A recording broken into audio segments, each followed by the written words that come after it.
Kevin Spacey is now. That one's shocking too. The way I see it is like this guy's like that's it. They're done. You're not gonna see anything with these guys anymore. Maybe for like 20 years. Maybe in 20 years they can come back and be like, remember when I was a gross guy who jerked in front of people? Right. Big laughter, lots of applause. So brave. It's crazy, man. Well.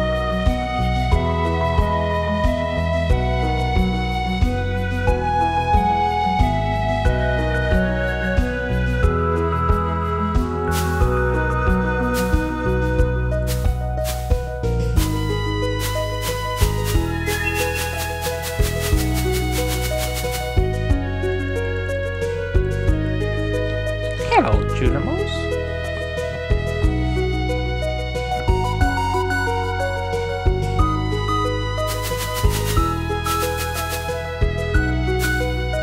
What's this? Oh.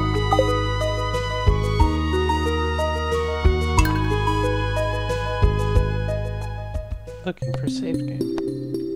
I have a lot. Wait. Fuck, which one is my most recent one?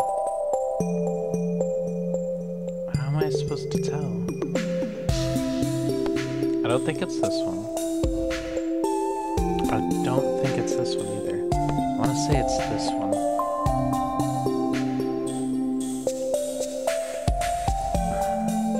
Yes, it is that one. Because I know it's more than one day.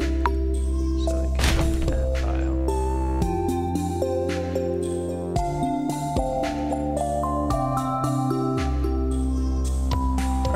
We can delete this one too. Alright. This is it. We're about to get started.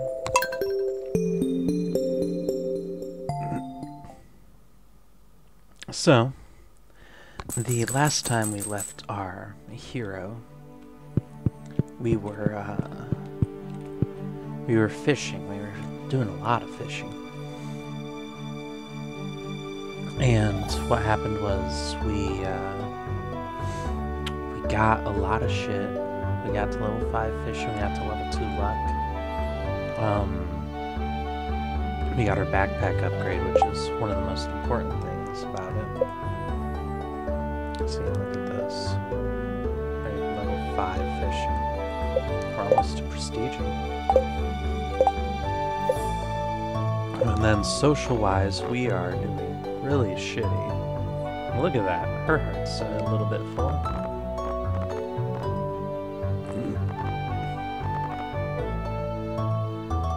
We haven't met him yet. He hasn't told us to meet him yet. So today, we'll be seeing the traveling merchant. Our crops should be finished, at least some of them should be finished growing. We should hopefully get Lewis. What's his name? Lewis. And then we'll try and craft a furnace too. Lewis will show us the hall. Oh. Oh. What's going on?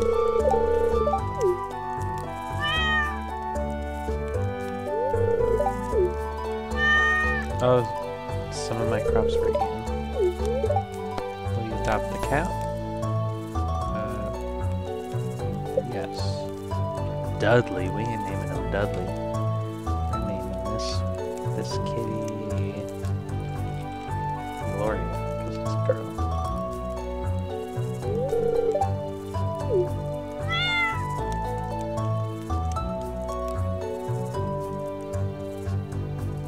Alright.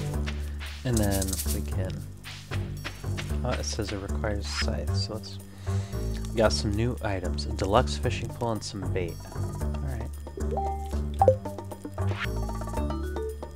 Joja something... The landslide. Okay, the landslide's clear too. So we switched to the scythe. Oh, we leveled up in our farming ability, finally. That's great. Alright, we need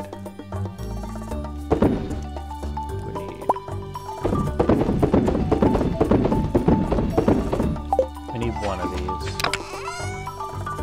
to save. And that's it, and then we can water the rest of these babies.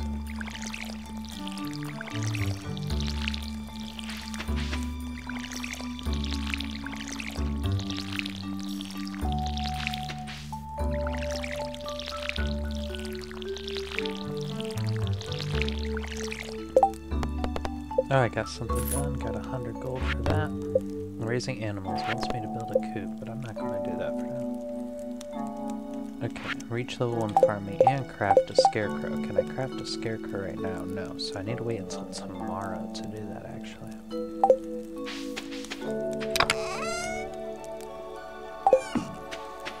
Alright, so she's available. I can go do stuff with her. Where's my fucking cat? I thought I got a cat.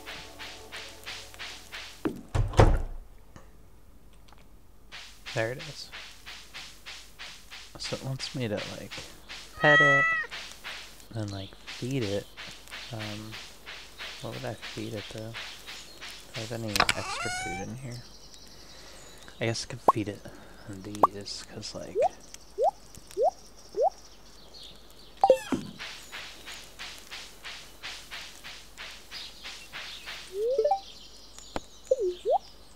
oh.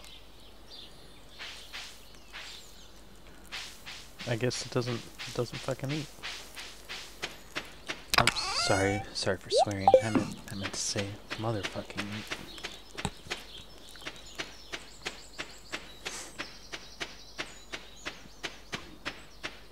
So we got a little bit of money. Got some money. We got 900 coins. Got some sick coinage going on, which is good. So let's come down here.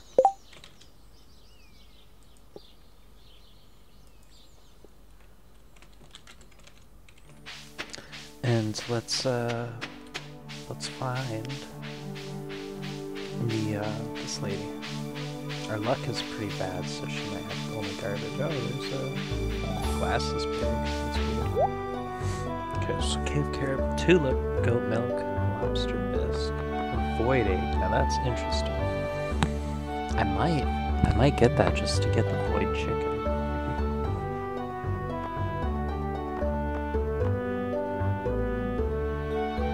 Rare seed as well. I think I'll buy a void egg. I think that's a really interesting thing to buy.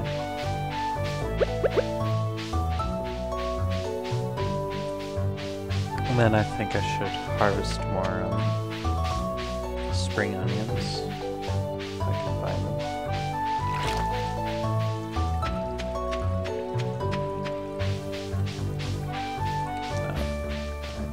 That's the only problem. There's not a bridge right there. There's gotta be one.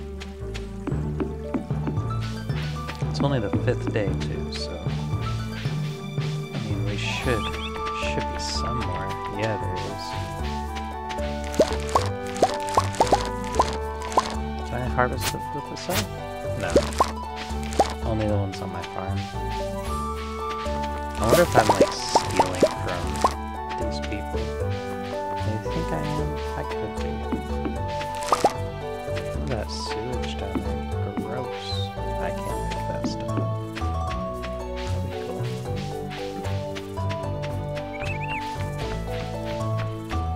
Man, imagine if this guy actually expanded this game and made it like a real RPG.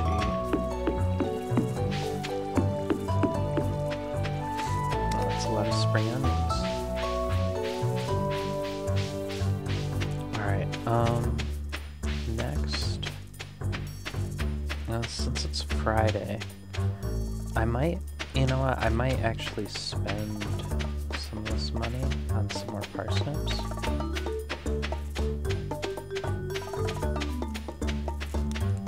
I mean, why not, right?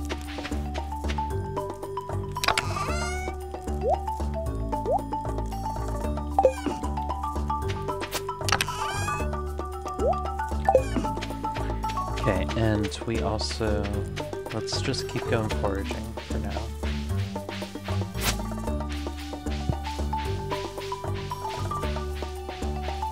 Oh, my cat's dead. Oh well.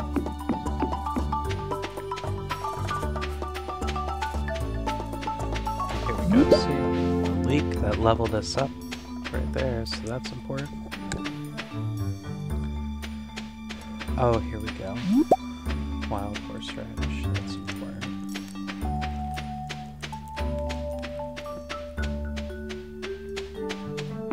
Oh yeah, and we can go to the dungeon too, so I think I'll come down this way.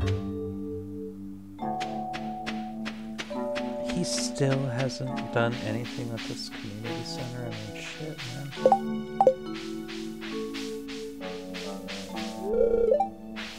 Yeah, I know it's locked. I've been wanting it to be unlocked for, shoot, I don't know how long. Oh, it's a quest. Anything good? 15 copper ores. Yeah, I want to accept that. I actually have 15 copper ore. So what I'll do is I'll deliver this stuff back to my place. And I'll grab the copper ore, because since I get to keep it, that's actually worth it a lot. Just to...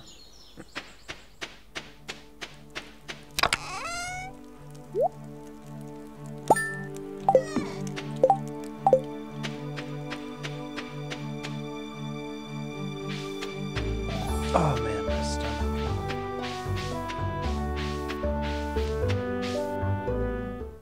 Oh, here we go, here we go. Alright, we're gonna skip that though. Investigate the community center. After we do Clint's stuff. I could check what's out in here. You know, sometimes it's important to check the trash can. Oh, hey, what's up? Yeah, you did. We met. E.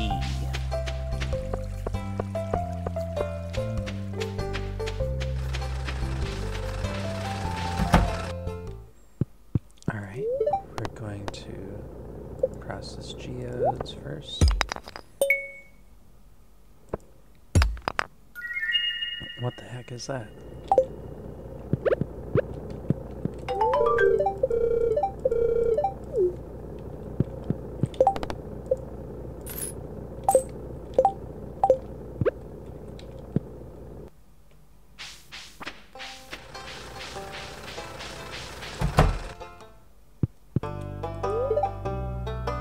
Donate to museum. There you go. You all look super bored. Oh, you're reading a book.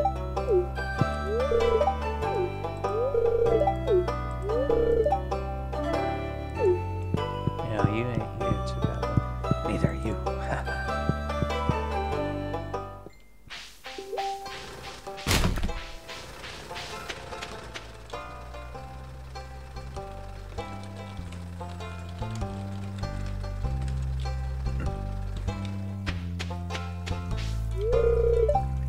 Closed until 7. Alright, now, since we're already down here, we're going to just check the beach, gather whatever we can there. Oh, dig spot.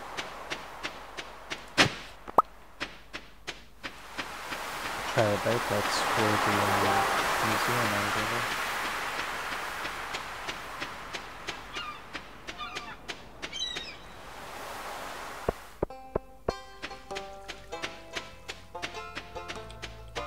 It's almost your birthday, boy.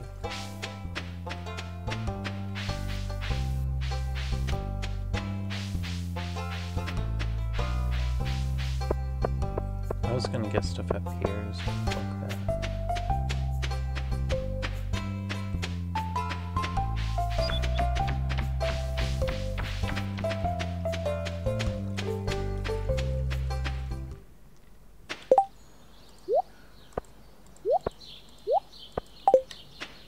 Alright, now... Oh, yeah, we have to go in the community center. I forgot. We got a void egg, so once we get... Like, we're not gonna get a coop for a little while. I'm probably gonna get like a silo and some other shit first, but...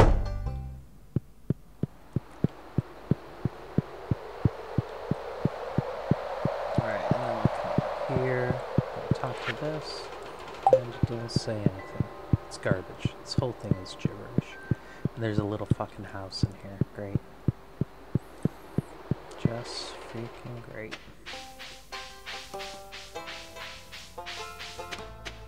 I do wish this game had more development.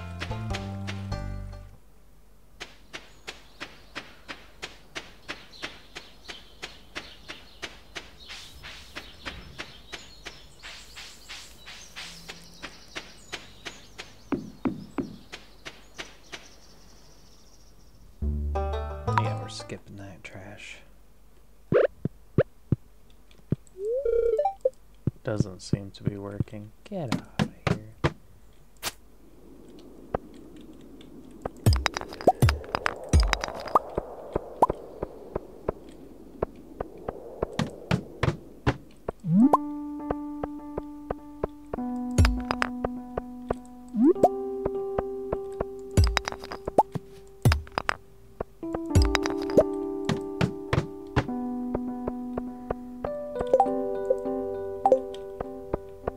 Reach level 5 in the mines, okay.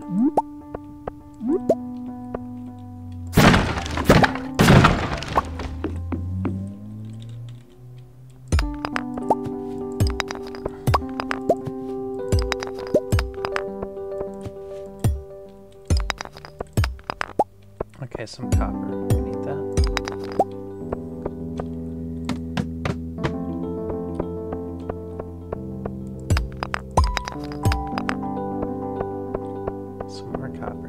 And a wooden crate. We'll take whatever's in this wooden crate.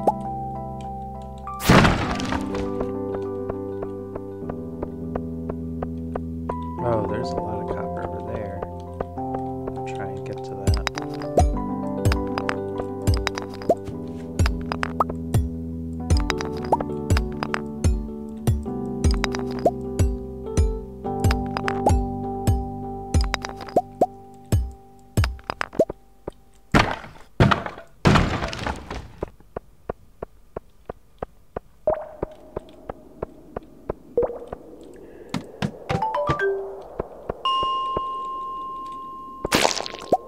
Bug meat. Ooh, I needed bug meat.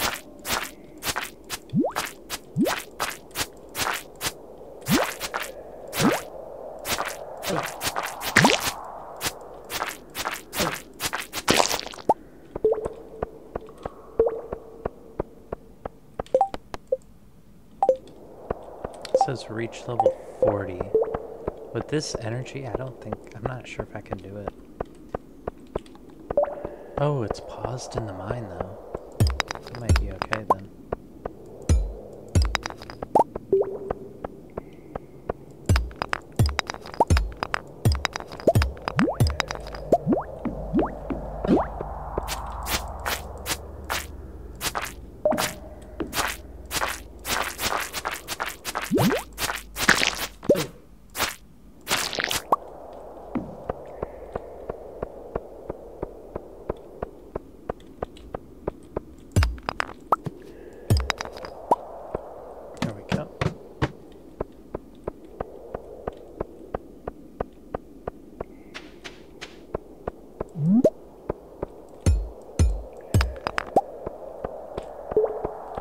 And I need my sword out.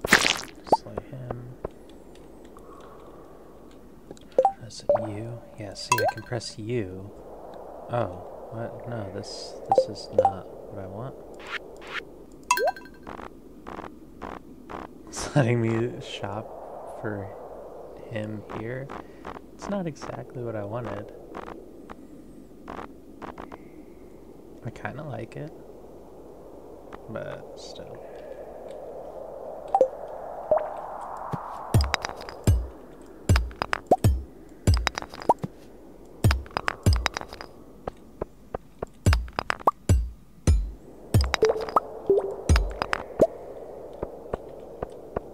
I don't need to go over there.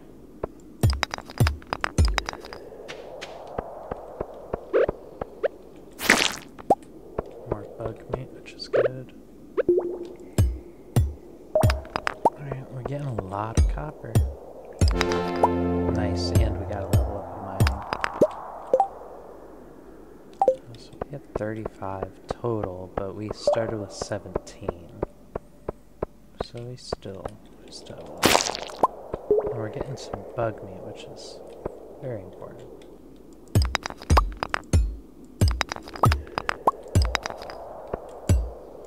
Oh, I can mine this.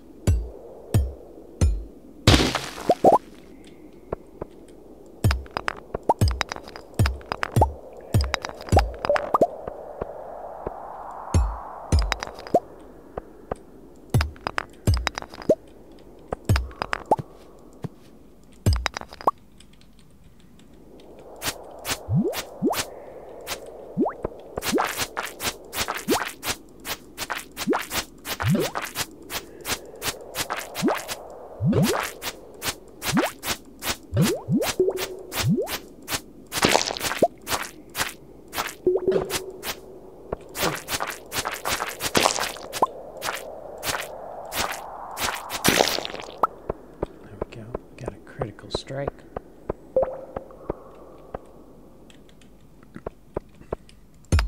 Are we gonna have to eat this cave carrot? Yep.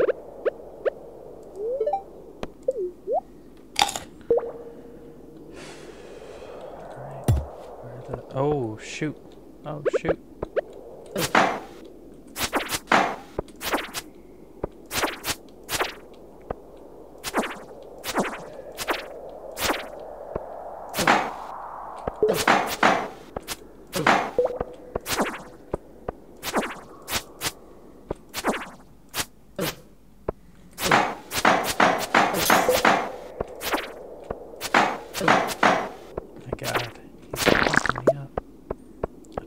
Bomb. Alright, I'm gonna try placing that.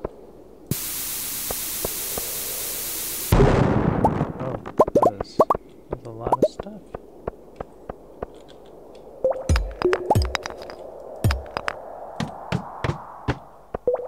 Shit, and I know, like, I can feel that I'm almost there.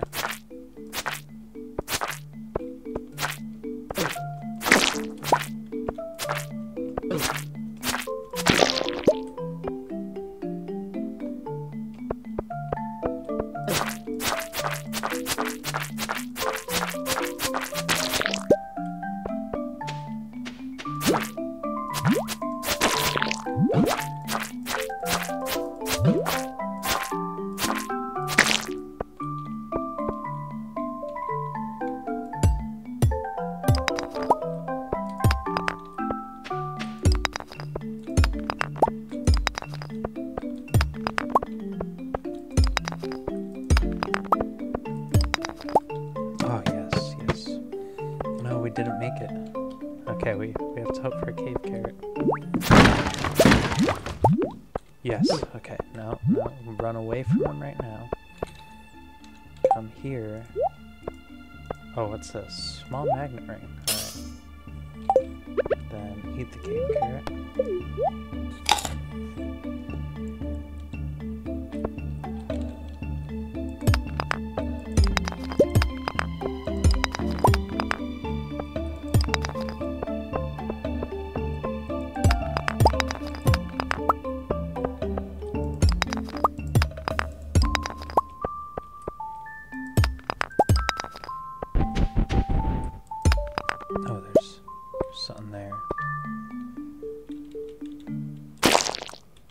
Thing is, can we eat the bug meat? No.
have like one more hit in me.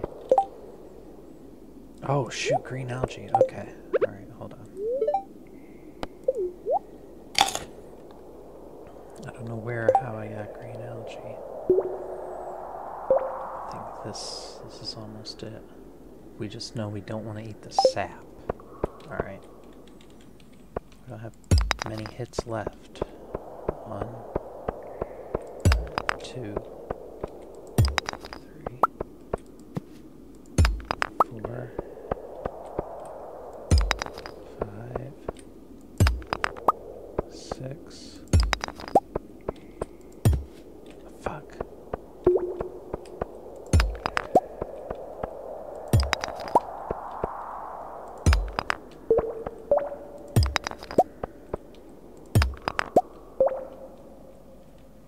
Man, that's it. Leave the mine.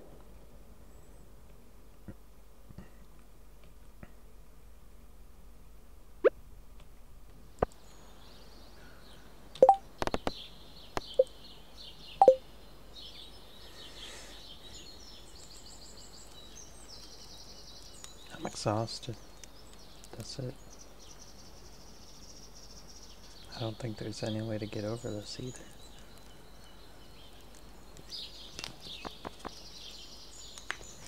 That's too bad, because we were balling it up.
Oh, guys, man.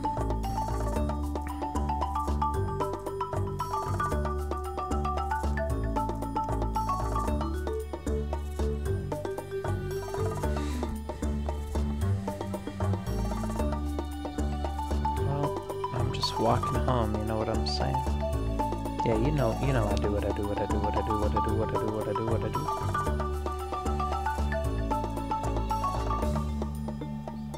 But that dungeon, man, that dungeon is difficult. Unfortunately, one of my mods is not working properly. This one specifically. It's supposed to give me access to a bunch of weapons and stuff. But it's not. Which is unfortunate, really.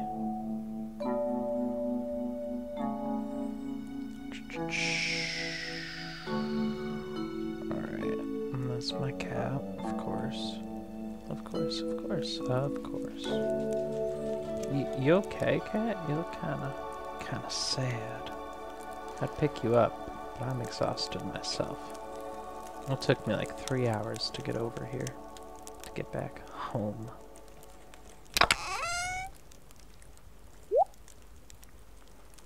It's 40 copper, that's pretty crazy.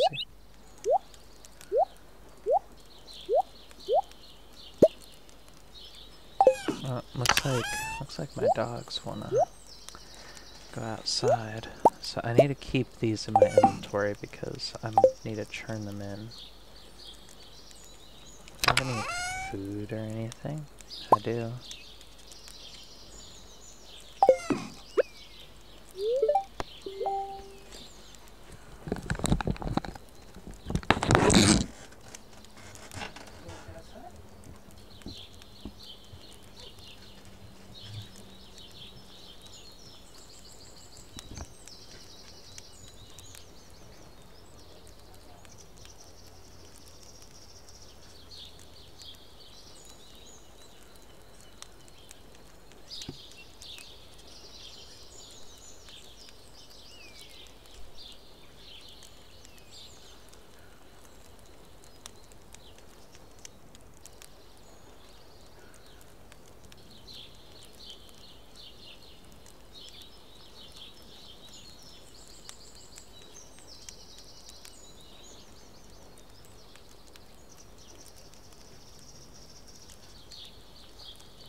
She is? I said I'm between gate C and B. Okay, this is the E. Oh!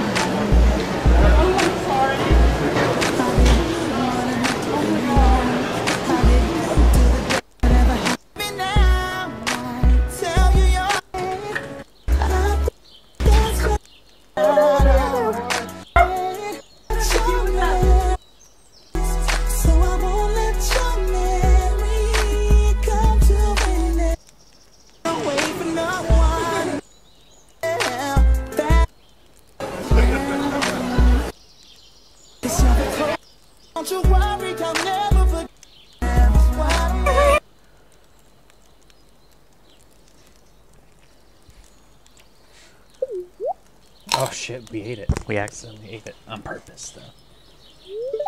We eating this shit.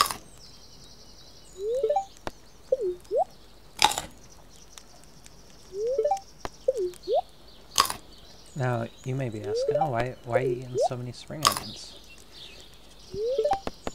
Which might surprise you, but we're only in day 5. So it's kinda like we have no choice but to eat all these spring onions, or else we'll not have enough energy to do what we want.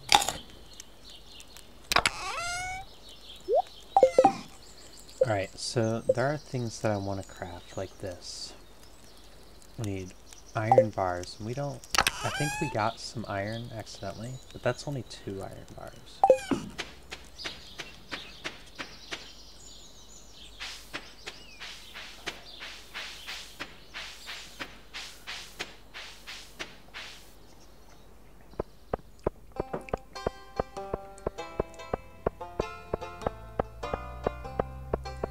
We do have something called automate. I don't know how it works.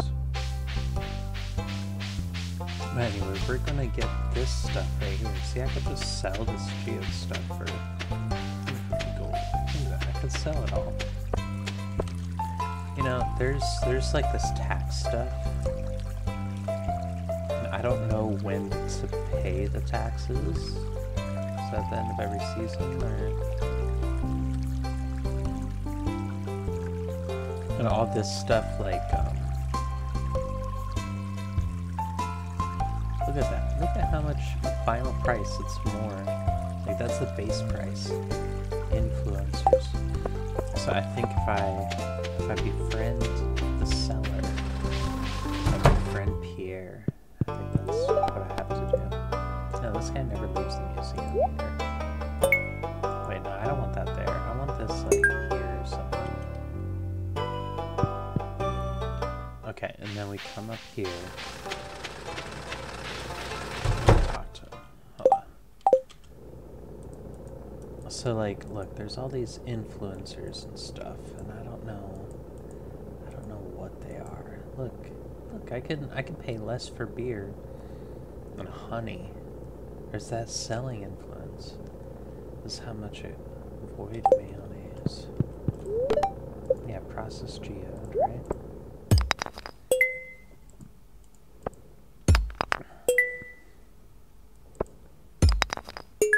Okay. That was pretty trash.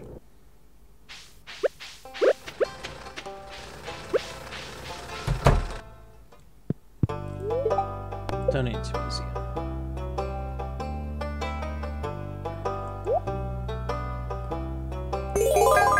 New reward. Alright. What's my reward, boy? Oh, melon seeds. This is a summer crop, so we have to actually be patient and not plant it right now. I wonder if this is that 212 per crop, because that's a lot of experience. At the same time, I have prestige levels, so like I need a prestige at least 3 times, maybe more. I don't know.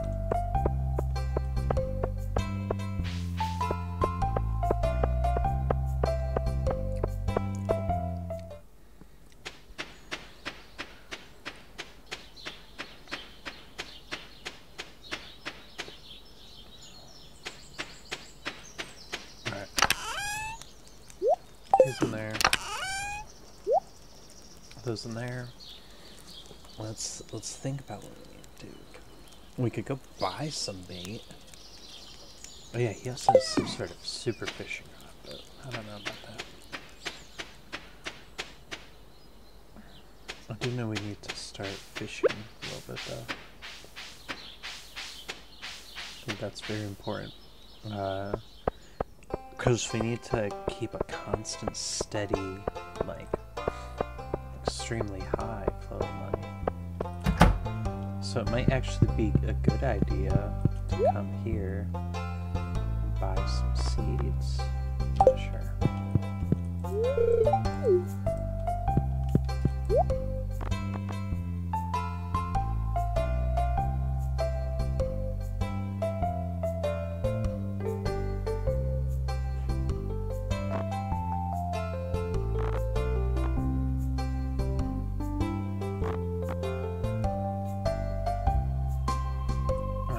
Sprouts seem good. I think I'm gonna buy a couple.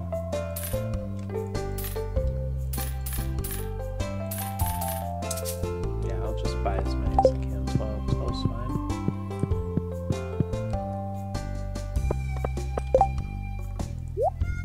Put it right there. And we're gonna go fishing. Gone. Yes, we go fishing.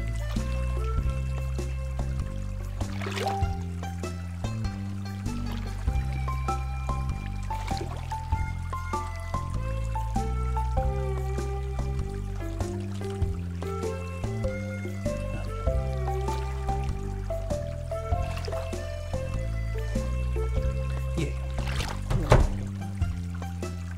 Make it fun.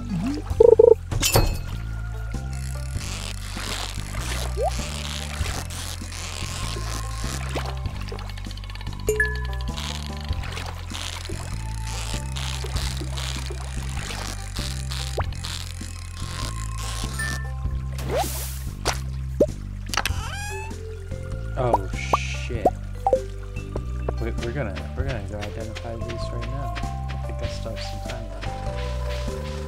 Not much. Oh shoot. Still, look at that, man. That's 8 geodes. Those things are worth a lot too. Holy shit. I could just sell those. No, not yet. You don't just sell. But you do, if I can get the frost geodes or whatever, I could get a bunch of those.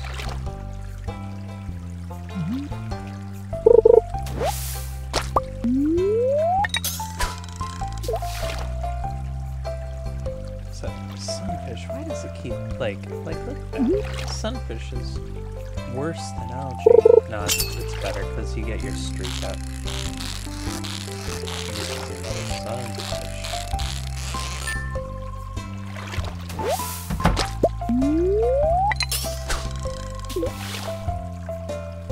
A lot of experience for this.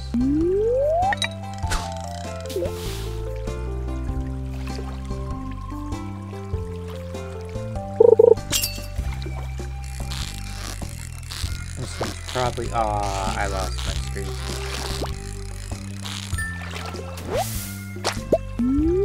I knew it wasn't something. Good, you don't want to click it. Oh, so that was 20, 57, so it's probably like 40 something. It's probably almost double that.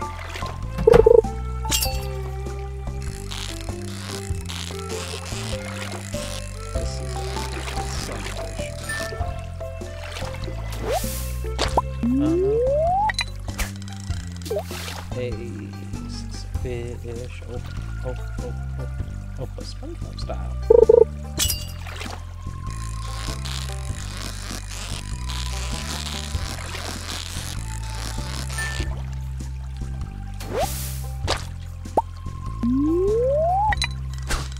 I love how they're like, I'm getting tired of this.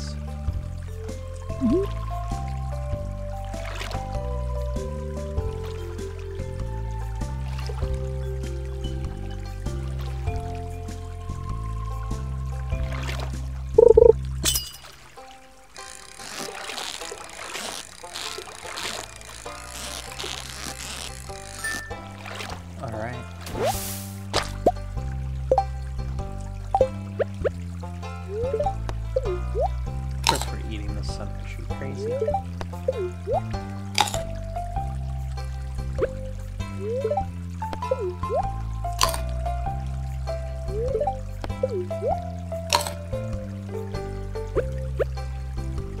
Uh, 25 energy.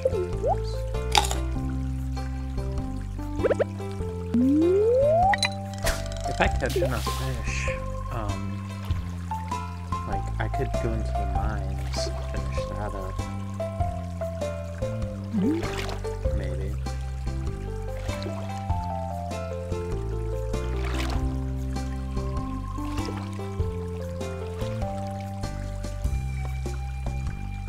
Man, my character is so bored. Streak of 3, we don't want to lose it, we don't want to lose it.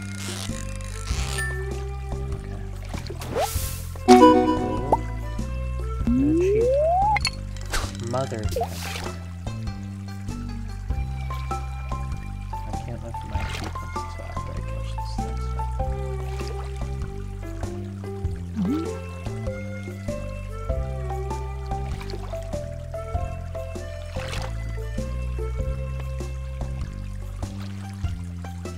Come on.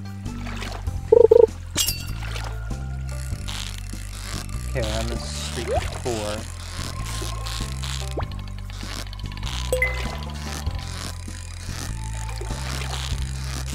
Yeah, you don't actually lose your streak because you get a treasure chest.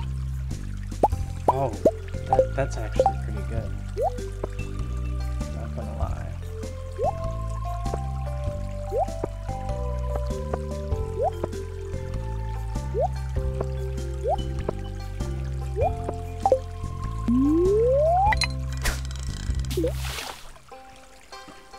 But you only don't lose your streak if there's a treasure chest.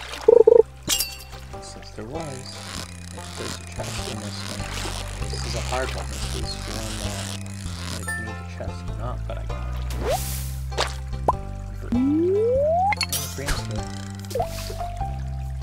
It's actually worth less than Smallmouth Bass. Smallmouth Bass is easier to catch.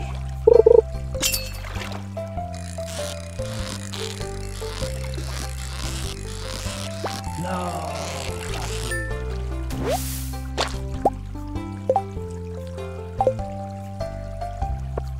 I think I'll go plant those beans.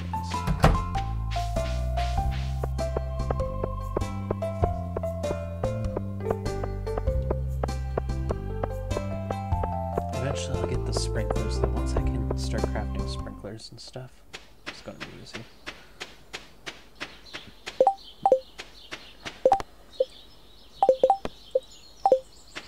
Oh, I think I can build some other stuff too. So we'll check. But first, grab this.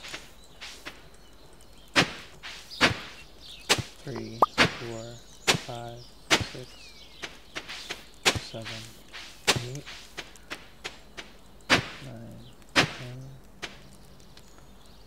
Ah, I don't like that.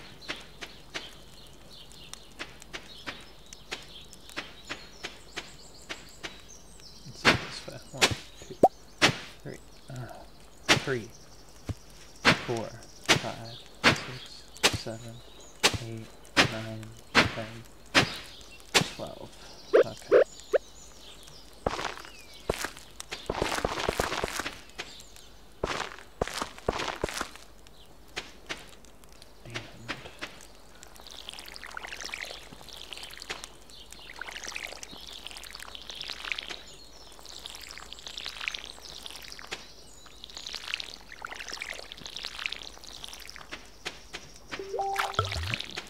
That.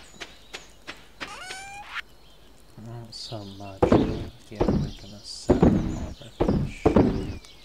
I kind of want to sell that just to get more gold. I think I will. I'll keep the rest. Alright, I need these.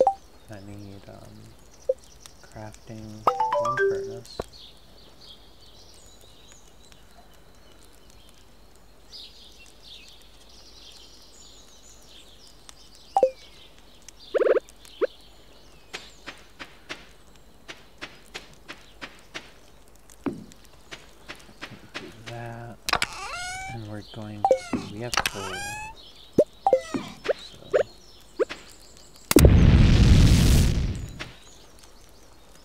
30 minutes. Oh, 30 minutes of in-game time.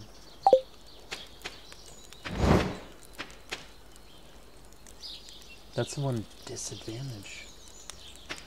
Like, I'm running a longer game time so I can, like, move around more and stuff. But the disadvantage is... Ooh.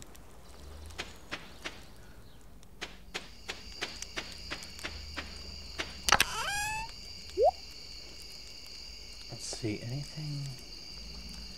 Can't really craft much right now.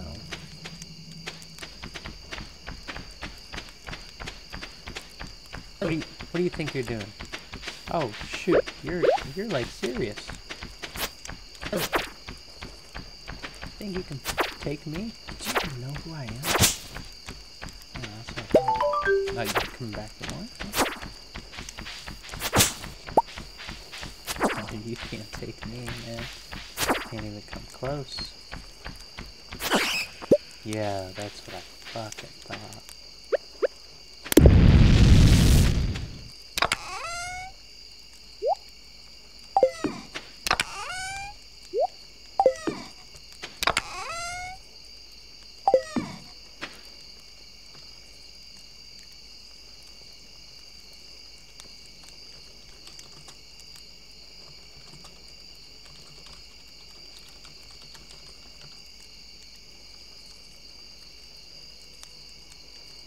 Rest in peace, Louis.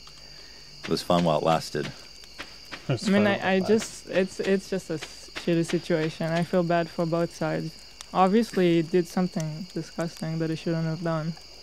But, you know, like, the fact that he put out a good statement, I'm not saying that that's it, we can forgive him. Sure. But it made me feel bad for him too, you know? I feel agree. bad for everyone. It's important because when you look at how Kevin Spacey, for example, responded, That was lame. he's like, "Sorry, I was drunk, and anyway, also I'm gay." Or you're like, oh, "Okay, yeah, gays do that. Yeah, Yeah. that totally explains that." We all play around with 14-year-olds when we're drunk, don't we? Yeah, but isn't it kind of? We all that was one of the weirdest around with apologies 14-year-olds. ever. Yeah. Like, my God, dude. But Louis, he really seems to be grappling with this new image of himself because he's different now. Mm-hmm. His life, his image, his career, it's all undergone an immediate paradigm shift. Yeah. And he's grappling with that. Hold that shit. And he and- had so many things coming out, and it's all canceled now. Yeah. A movie that this company put in $5 million in that movie for him, and Right. they're apparently not a big company, so it was a big investment for them. That's awful. And he had a Netflix special planned that's gonna be canceled. A bunch of stuff. I saw this meme on Reddit that was written as like a perfect Louis C.K. joke that he would say if it was about someone else. He was like, "It's a shame that the greatest comedian of our generation is going down in his prime. But maybe you shouldn't have shown your penis to a bunch of girls backstage without their consent." Yeah. Obviously, his delivery is much better. Yeah. But I feel like he could deliver that joke very well. Mm-hmm. Anyway, let's get off this shit. Yikes.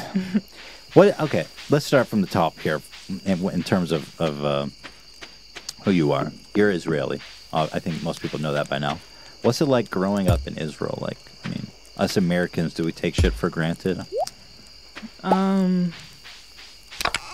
It's like a very general question. Yes, a little bit about what you said about Americans. Mm-hmm. I feel like since I moved here, especially in California, it's We're kind of looking like good. utopian Survival burger. society.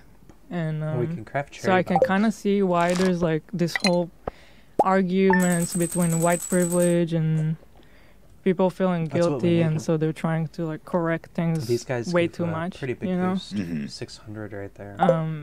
Yeah, growing up in Israel is very different than here, but it's also kind of the same. Also It's kind of the funny. same. Yeah. Well, is it Ooh, is it I'm awful in feeling Israel? I feel like a lot of lucky people think it's today. I awful think that there. means I should A lot of No. people think people are just Don't you? riding around in camels and shit. Yeah, that's not a thing. Right. It's kind of like here, like you watch the Loser same shows on and- TV, the same movies, you go to theaters, slay you Thames- have a job, you go to Thames school, you line, drive your right? car, not camels. Some You drive don't. camels. When you finish high school, you go to Yeah. the army. That's different than here. That's a huge difference. And then when you're done with the army, then you go to college. So you kind of like everything takes a little longer than it does here. Interesting. Um, What are the big differences beyond that between Israel and the United States? I think the mentality of people is very different here and there. And obviously the security situation, not being under threat here, it just causes so much, like, you know, as a result of it, that it's just so different. Like, in Israel, there's always that threat over your head. But you just grow up like that, so you're not thinking about it, it's just what it is. So when I'm here, I can see how different it Yeah, is. this is the good part. What threats Like, specifically alright, that the Israelis think about? For example, growing up, like if I wanted to go out or to go to a mall, my dad would be like, "Don't go. There's a lot of people there." Like if you go to a crowded place, it's a threat. It's a dangerous spot because there could be a suicide bomb there, or it's like a, what do you call it? It's an attraction for a terror attack. Right. It's when you're in a crowd in Israel, you actually think like, Yeah. this could be a little bit risky for me personally. That's interesting because a lot of people in the USA sometimes tend to think like shit's not safe here because they're afraid of immigrants or Yeah, that's pretty weird people to with me. guns or, you know. It's pretty strange. Although lately all the gun stuff is kind of going in that direction. It's still very far. Like Per the capita, USA is huge. yeah, it's huge. Israel is tiny. But in Israel, yeah, there's always like some kind of there's always a new type of attack that's happening, and then that happens for a while until Israel figures a way to like prevent it. So when I was growing up, there was a lot of suicide bombs. Like in cafes and buses Yeah. and stuff like that. And then, like, recently it was stabbing. Like, you could just be waiting for a bus and then someone would just come and stab you on the street. You leveled up your. So that's. I wish it was more But like Israel ours. is really crazy. They figure out ways to prevent this stuff. Like, the stabbing was happening for a few months, and now it doesn't really happen so much. And I don't even know how, Yeah, but they have like they- their secret ways. Say what you will about the Israelis, man, but those guys are fucking innovative. Yeah. They're figure shit out there, man. But people who would like to criticize the army in Israel need to understand that it's a daily threat that something needs to happen about it. It's not like we have a choice. Do you find it ironic when that like there's these when you talk about privilege? Let's talk about someone who's going to UC Berkeley, paid by their parents $200,000 tuition on campus protesting Israel. Do you find that ironic? I do. When I lived in Israel, I used to criticize Israel a lot. Yeah, like, me too, as an actually. Israeli Yeah. and the army and a lot of stuff. But when we moved here and I started to go on Reddit and stuff like that, and just being more aware of like the online criticism and there's It's not just online, but it's not just general. online. Yeah. Yeah, I just became more aware of like the criticism here of Israel and in general around the world, and it's really. I personally think it's so ironic. We want to. It's just like, we I don't know, wanna it's play. kids sitting here in like beautiful Because we're California We also criticizing, wanna play the like you don't even know what you're talking about. Right. Yeah, totally. And I mean, it's easy to reduce. It's funny because, like you said, when you're in Israel, you're super critical Yeah. of the government. You're like, dude, you're expanding in the West Bank. you. That's bullshit. You know, the government is turning off water in Gaza, doing weird shit to control, make land grabs and stuff. Yeah. And that kind of stuff is like, yo, what are you guys doing? But when you come to Israel, and then what you hear is people criticizing national security and calling Israel like apartheid, that they shouldn't have fences, or that Israel should be You mean when you come here and you're here? right, Yeah. exactly. Like less specific criticism, or more general, like they build a wall, and Israel should be a one state with Palestinians and Israel all living together. They should reduce the borders and remove the gate. That to me seems like super ignorant. It is, because when I grew up, I couldn't really take a bus. I was afraid of blowing up. Right. And now it doesn't really happen. So the wall did help. So should we not have a wall? Can you explain about the wall for people who don't know about it? Oh shit, there's a I wall. don't know like how to explain Well, I guess simply it's like... It was built to prevent this attacks. And there's still a lot of other ways. There's tunnels and, you know. Yeah, rockets. Yeah. But when Ela was a kid, there was no wall around Greater Israel that blocked out the West Bank and Gaza. And it was like, I remember in the newspaper when you were growing up, there was almost daily, right? Not Suicide daily, bombs but it was weekly happening a lot, and it was terrifying, yeah. in cafes and shopping malls and buses. Mm-hmm. And it was just like a slaughter. It was just a slaughter. And so they're like, oh, let's build a fucking wall then. And lo and behold, no more suicide bombs. And my whole time there, my whole 5 years living there, there was like one failed, shitty attempt. Mm-hmm. Actually, it wasn't even a suicide bomb. Someone threw a bomb at a bus from the outside, and it didn't kill anyone. So, I don't know. It's like at a certain point, does it justify how do you think about the Gazans who are on the other side of the wall now, who are like cut off from family members, who have to go through checkpoints and come to Israel? It's like, I mean, the whole thing is shitty. The whole situation there is shitty, no matter how you look at it. Mm-hmm. So I don't know. It's like I don't know. I was just born there, so there's a lot of people who are just born there, and they need to be able to live their life, right? Sure. And Israel was made for that purpose, because they were being chased in all the other countries where they came from. Mm-hmm. So, I don't know. It's obviously super complicated. I don't think I'm qualified to like talk about this stuff in actual detail and what is the solution. I have no idea. Yeah. I think that's honestly one of the best answers, though. Because everybody likes to act like in fucking 1957, like if I can't upgrade watering some Jew threw a stick at an Arab, or I don't know.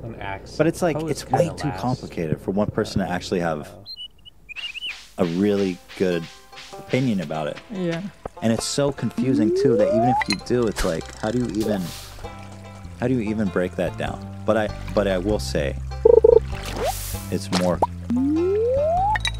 more complicated than like the people who just hate Israel for everything they stand for. Yeah, that's my main point. I would criticize Israel for a lot of stuff, but just to the way people like to criticize it is as if it was just black or white. Like it's just not. You served in the military. Yeah, and your whole family served in the military, right? Mm-hmm. How was your experience in the military? It was okay. I didn't do anything like, I wasn't like a combative role. Yeah, you weren't a fighter. I wasn't a fighter, so I didn't have anything like crazy to tell. But I don't know. It's kind of like a mandatory job that you have to go to, and you don't get paid for it. Yeah. Someone said, "Is it like a forced vacation?" No. It's more like a forced job. Forced job. Because what did you do? What was your role in the military? At first, I was given a role that was like in an office somewhere close to my house in Tel Aviv. And it was kind of like going to a day job in an office. It happened right after there was some kind of a second war in, where was it, in Gaza? I remember that, yeah. There was some sort of a small war. Yeah. When I was there, and so my job was to like, when they send officers or like people to go serve, I had to like logistically help with like their hotel or a room things like that. But it was all on the Some computer. fish It is just a felt size, like so this is spring onion. some computer Worth- thing. worth Right. more. Okay. Just secretary. Yeah, Interesting. and it was super boring, and I really hated it. No, 'Cause it's it not was giving just it like- streak free. I had to take a bus super early, go there, spend the whole day, go back home. I hated it. So I tried to change my role. And it was something like you can apply for it, and it's a form that you fill out, and then they're going to give you something else, completely random. You Different have no position. idea. Different post. Yeah. Different location. So I decided to do that, and if I don't like the second one, then I'll just find a way to get out of the army. It was But- that bad. Yeah, I just Treasure didn't, I chest. hated everything about it. Didn't want to do it. You just, because if you're doing something that it felt like I wasn't doing anything, I was Yeah, just that wasting kept my my life. purpose. Yeah. It could get really frustrating. I don't know. Right. And you got to do it for 2 years. Right. So I filled out that form and I tried it, and then I somehow ended up in a better place that I like a lot more.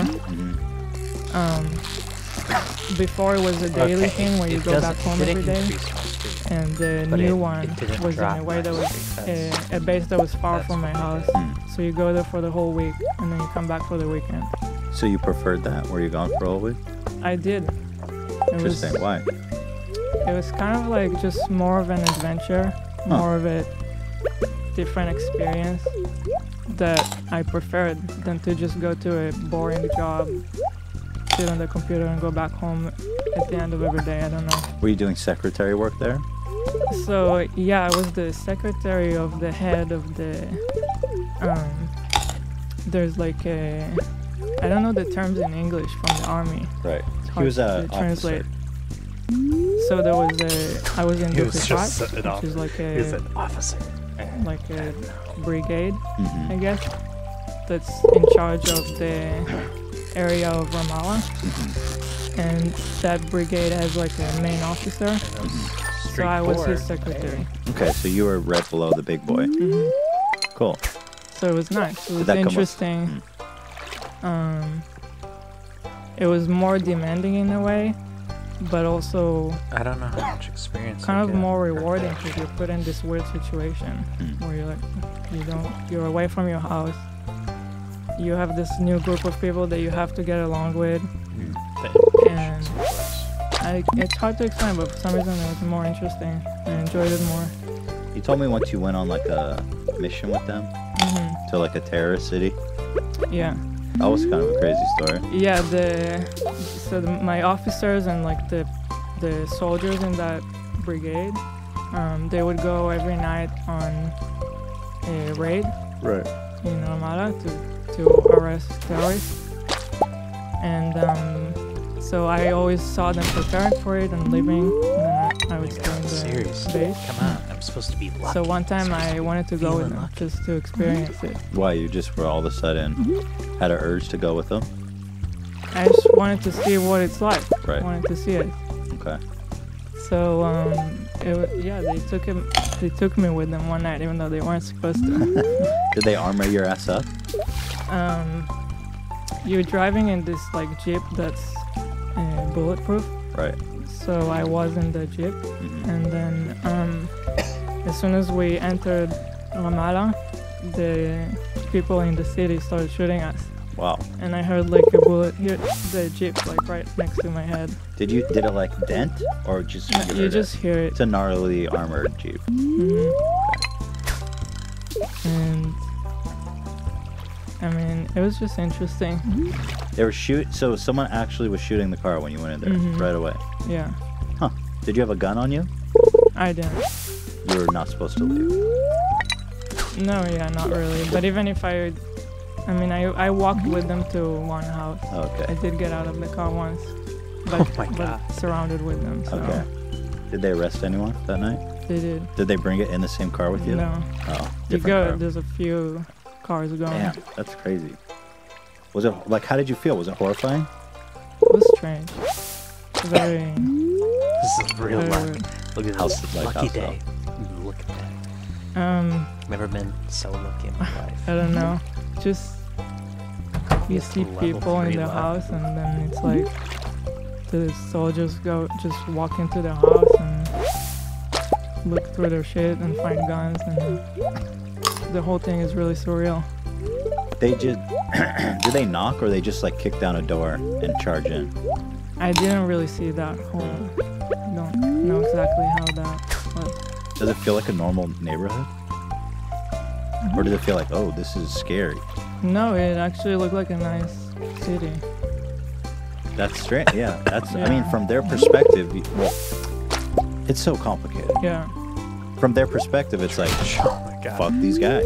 but they go specifically to people who they know are terrorists, Mhm. and they have history of that stuff, and they know they have guns. Right. They just kill them. Even Like- if that's true, it's hard if you're that guy's neighbor not to be like, I hate Yeah. these folks, Mhm. and I'm scared of them coming to my house someday, even though I'm not a terrorist. Yeah. It's a lot of responsibility. Whew, that shit's heavy. Did any of your family members, I mean, all your family members served in the military, did any of them have crazy stories or crazy shit that happened to them? Yeah, they have crazier stuff than me. What does anything come to your mind? I wouldn't know, but I mean, both my brothers did pretty serious stuff. Moses was he was learning to become a pilot, so the training for that alone is like the most insane training that there is. Right. And my other brother, he was in tanks, so they also had. I'm sure he had a lot of stories. I don't know them though. That shit's crazy. Yeah, they probably have insane stories. Every Israeli I've spoken to who served has like really disturbing, crazy shit. I know that one story about your brother. He was a security guard at the embassy, Mm-hmm. and at the same time, There was a suicide bomb right next to it. there's this American diner. What do you call it? Oh, Mike's it's place? a bar. Yeah, bar. It's like a restaurant bar, and it's right next to the U.S. Embassy in this really touristy place. And Elo's brother, am I saying it right? He was on post at the embassy. Yeah. I don't remember if it was at Mike's place though. I know that Mike's place was bombed. Yeah, but I think that was a separate time. Oh, okay. Everybody gets it back my in that. God. Anyway, there was like this awful suicide bomb in some place right next door to the embassy, and he was standing right fucking like 10 feet away. And he's not allowed to leave his post. And it's probably, especially at a time like that, you gotta stand guard. So he was stuck standing there, right? I don't remember exactly the story. Oh, okay. But Anyway, everyone's got stories from that era. Yeah. It's all twisted up, dude. Are there lessons, Look at that disciplines, string that's all balled up right there. things that you learned, you know, that you retained from that period in your life? How did it change you going through that? No. Oh, wait. Catch the. I'm not sure catch the that it treasure. changed me. Oh my god.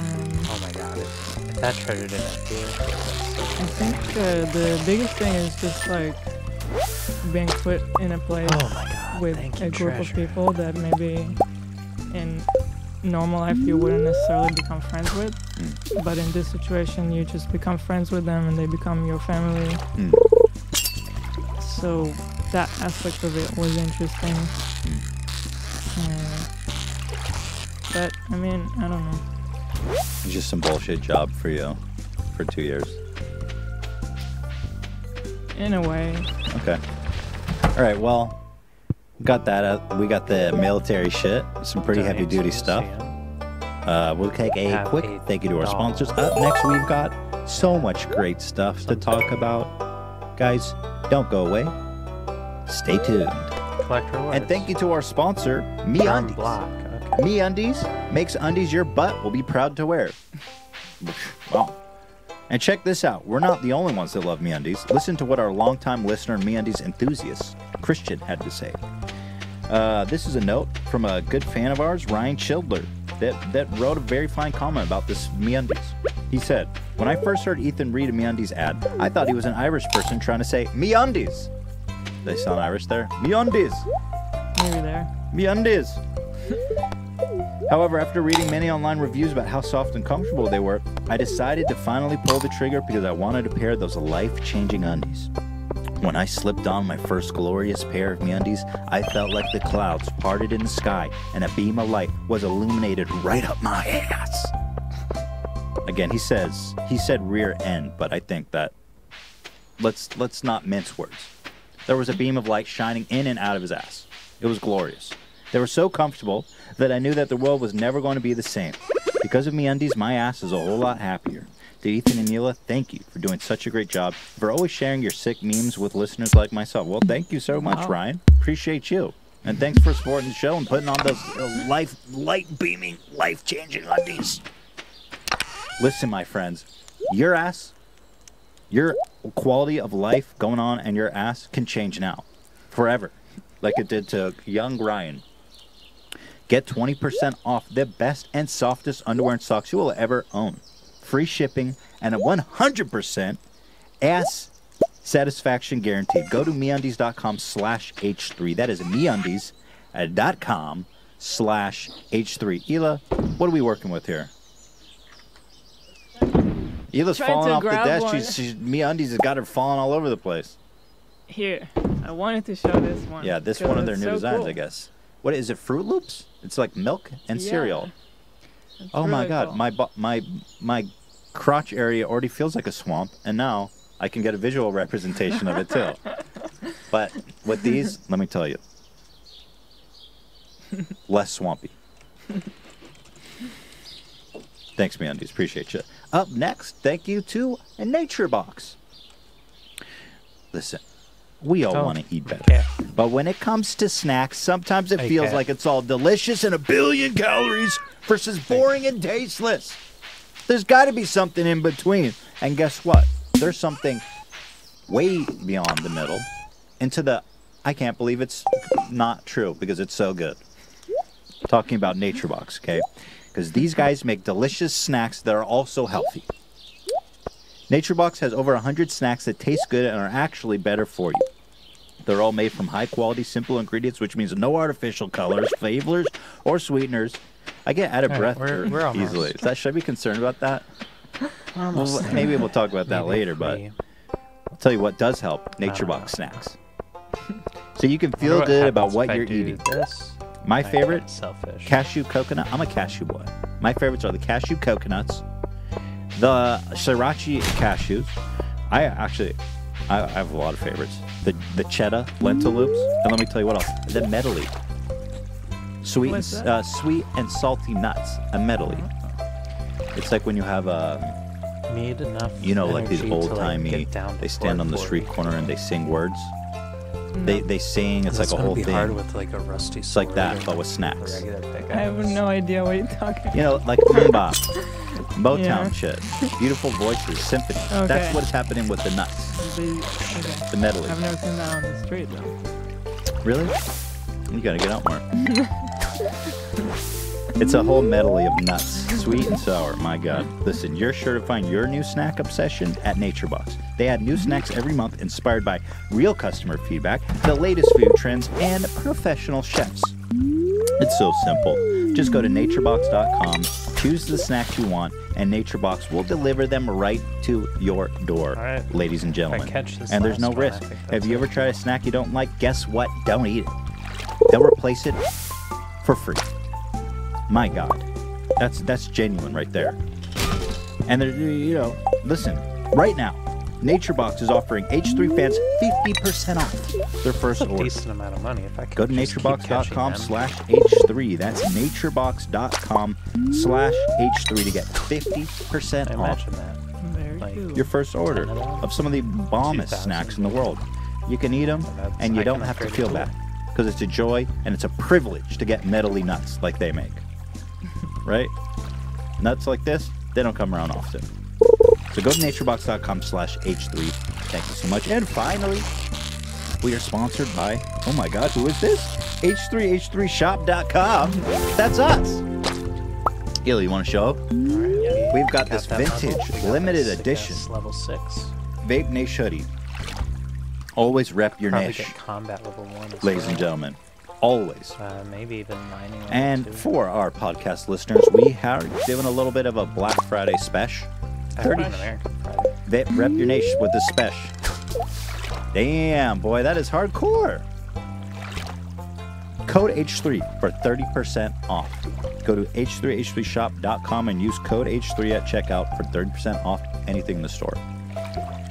Appreciate you guys so much. If you are in the market for some snacks or some underwear or socks or all the great stuff they make, please, by all means, support our sponsors because they support us. They make this possible. Thank you so much. And now we will get back with, she's right here, Hila Kleiner for life. Welcome back to the H3 Podcast Live. Hila Kleiner's Mount the Fuck Up. What up? What up? So, we figured out the whole Israel thing. We figured it out. It's all settled now. How, and people were wondering this on the subreddit. They were putting down questions for you. How could a guy like me convince a girl like you to move to America? Okay. In Israel, Hold on one sec. Dan, you're coming through the speaker. Sorry, guys. in Israel, when people finish their army, usually a lot of people would want to go somewhere to do like a big trip for like a few months to like clear your head before you're gonna go into whatever is next in your life. Right. So I finished my army, and it was kind of like a good timing to do that. It was convenient timing for me. Yeah. I got you at the perfect time. Otherwise, no chance. Well, whatever.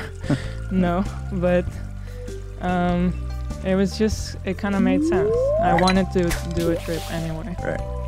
I don't know if I would have done it to the States necessarily, but that kind of like just well worked out Was at the there moment. somewhere else you were thinking of traveling? A lot of people will go to India or South America for some reason. It's just cheaper. It's Australia. close. Yeah. It's weird. There's like this whole pilgrimage of Israelis when they finish the army. When you go to places like Thailand and India, it's like it's like the natives there speak Hebrew. They do. There's It's so really many. funny. It's They're like, what? Makole. Yeah. Makawe Motek. Hello, sweetie. That's all I know. Hello, sweetie. Do you want to watch me masturbate? Makawe, sweetie. Maybe not there. Let's not go there. Well, how did you handle? Well, okay. So the story is, I mean, everyone knows the story by now. But you moved to America, in essence, to live with me. I'm curious, how did your family handle that? Did they think you were totally insane to be like, I'm moving in with this American guy? Yeah, they weren't happy. My dad didn't want me to go, and yeah, they disapproved Street. of that. Yeah. I remember you having some pretty gnarly. Yeah, but it felt like the right thing for me to do, and I just knew I wasn't gonna be happy not doing it. Right. So I just did it. I've always said about you, you don't have like an Israeli soul. Too bad I can't use the ancient sword, right? You have like Yeah. an American soul. Does that make sense? I do like it here because I think what you mean by that is the mentality difference. I think you're just more. In Israel, people are like kind of intense. They're like in your face all the time. Whenever we work with Israelis here in the States, like I get a little flashback to what it's like there because they're so like. That's like. They'll some immediately stuff you ask really you want. super personal questions, Right. and they're like, as if it's like I'm talking to my uncle or something, like a guy I never met. Yeah. So I feel like I like here how Like people kind of give each other trash in the my inventory. space. That's like- very true. You can live in your bubble. No one's gonna I've drip question anything. trash in my You can inventory. be like, You can shake your dick here. yeah. In short. But I feel like you are always very motivated. You always aspired for something bigger life than what a lot of Israelis are just like, I'm gonna have a kid, I'm gonna work at Supersol, whatever, and that's it. and that's fine if that's you're satisfied living like that. But I don't feel like that was ever There's also a fishing in the rod cards Yeah. for you. too. I think. It is kind of like I think I the should buy it ideal there. tomorrow Like, if I get oh, enough money. the parents, they want you to get married, have kids. Right. That's, you made it. Buy a house, You made it. it. Yeah. A house and a family. Yeah. That's like That's all anyone could dream of. I mean, in a way, Alright, it's true Bream's to good. an It's, extent here, but it's there's true. more here. Yeah, there's more. People want more. I here. want that, but I want to do more before I get into that. Right. man. It's the American dream. Here. Yeah. You have the American dream in it. Yeah, It's it's the- weird. it's- I never yeah. like thought about it, but I guess I had that inside of me. But I never thought like, oh, the American dream. I want to cool. I actually like it's a good thing. That's that not the it American. The says- American dream is like, I guess, making more of yourself, becoming bigger and better version of Yeah. dreaming to transform Alright, into I something really only better. have 2 bigger. slots left.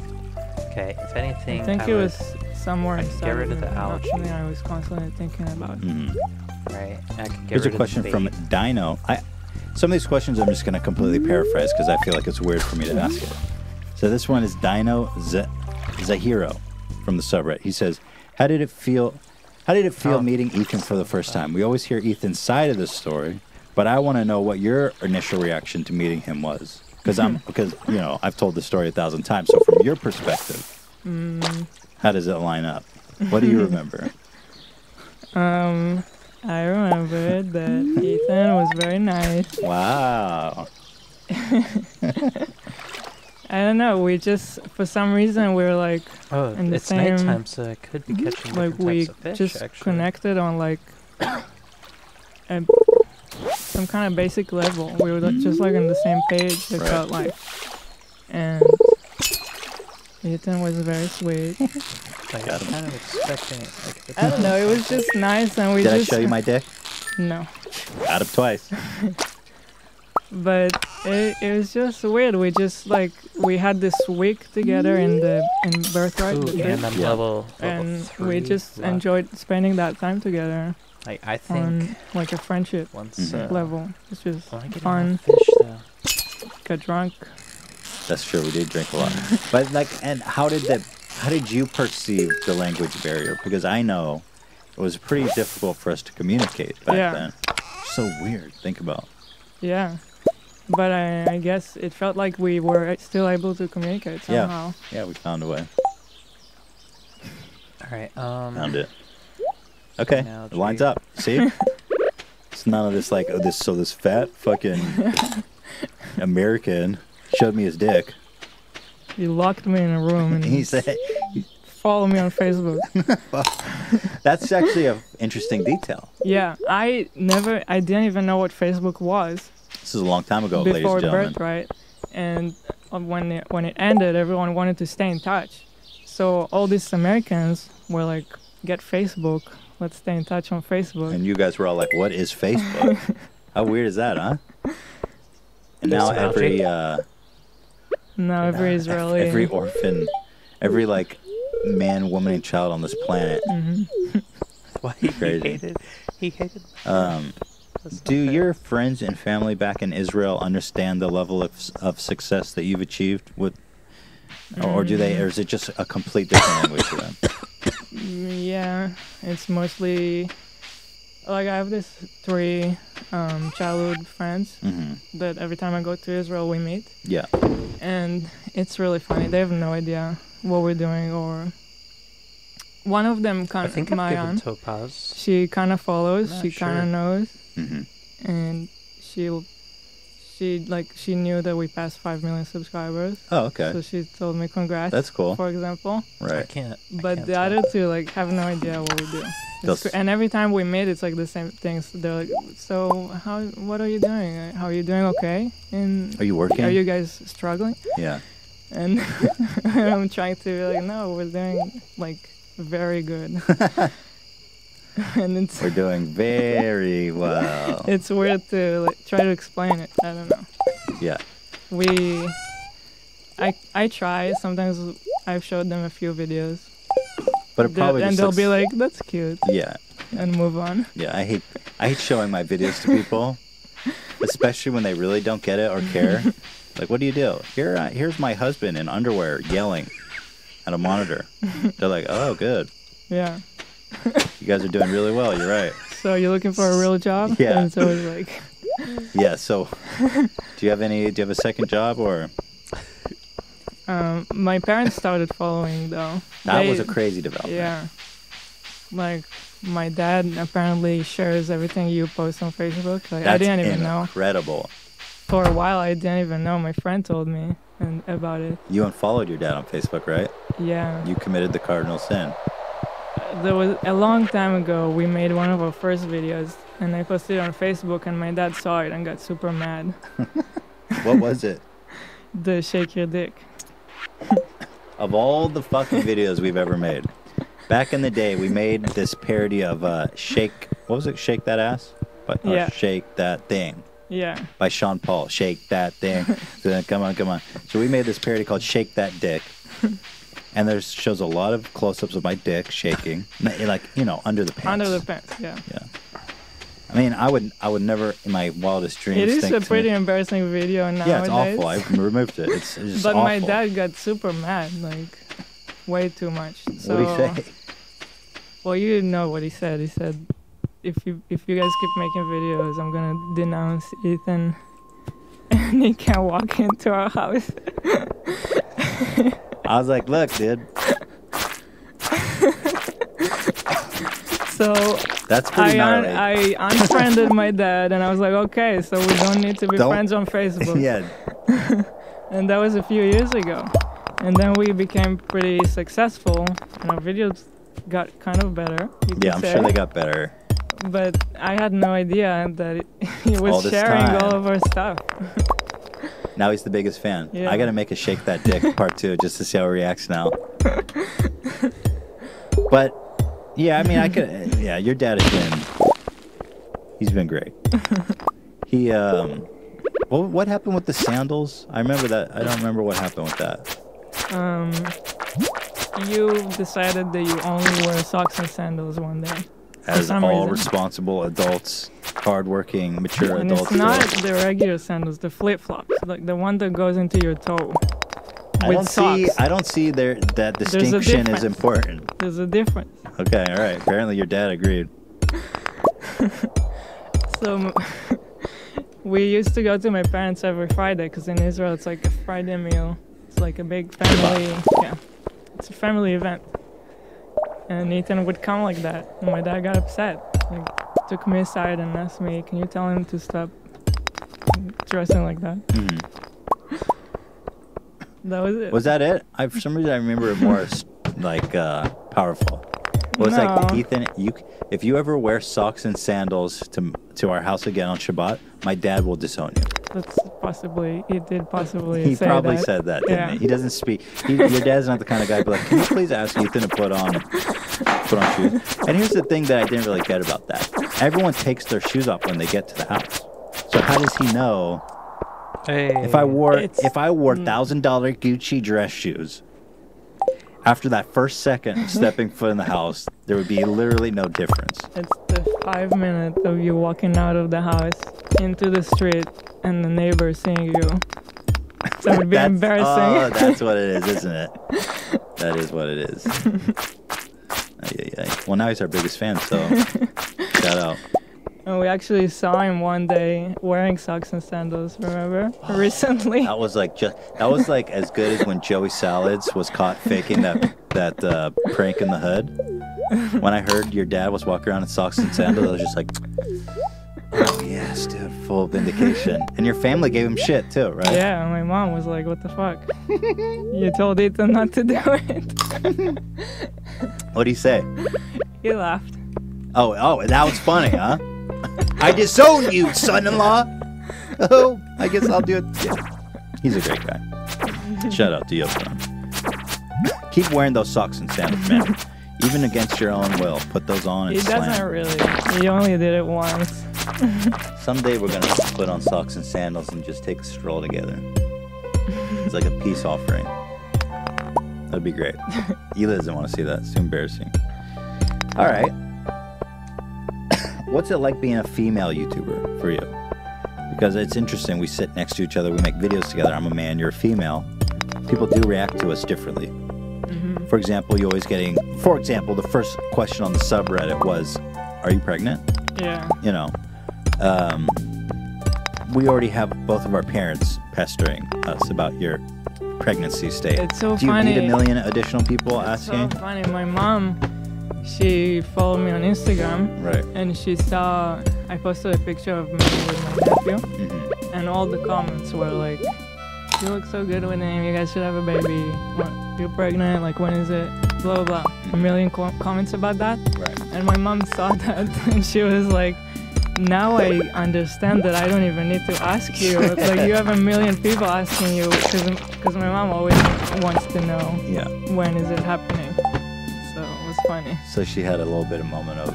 She's like, "Okay, I'm Taste gonna into your stop." Cause That's pretty considerate. yeah. But being and then another one, like, I know when we did the episode with Doc, the yeah. Dr. Disrespect, everyone was posting clips of Yeah. Hila smiling, staring at Doc, and me like, "Get cooked, Ethan." Does that shit Yeah. bother you? That one did.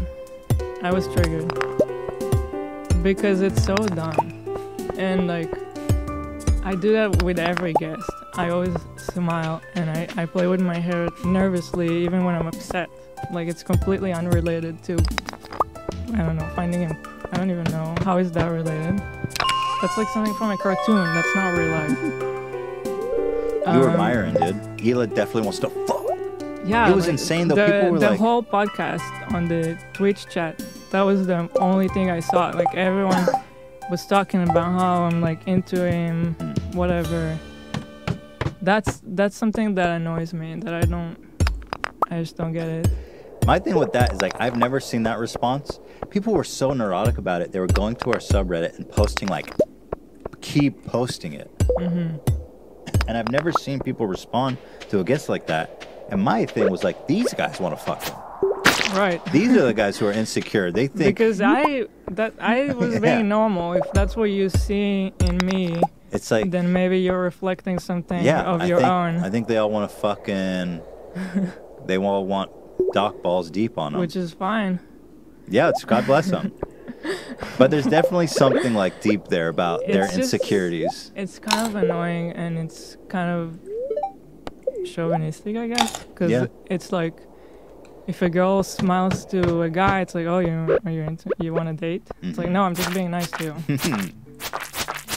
You have that a lot with Yeah. guys Yeah. giving you shit. Smile more. Do you get that? Yeah. 'Cause unless there's and it's like, I don't want to smile because I don't want you to think that I'm start hitting on you. right. And then it's like, "Hey, why are you not smiling?"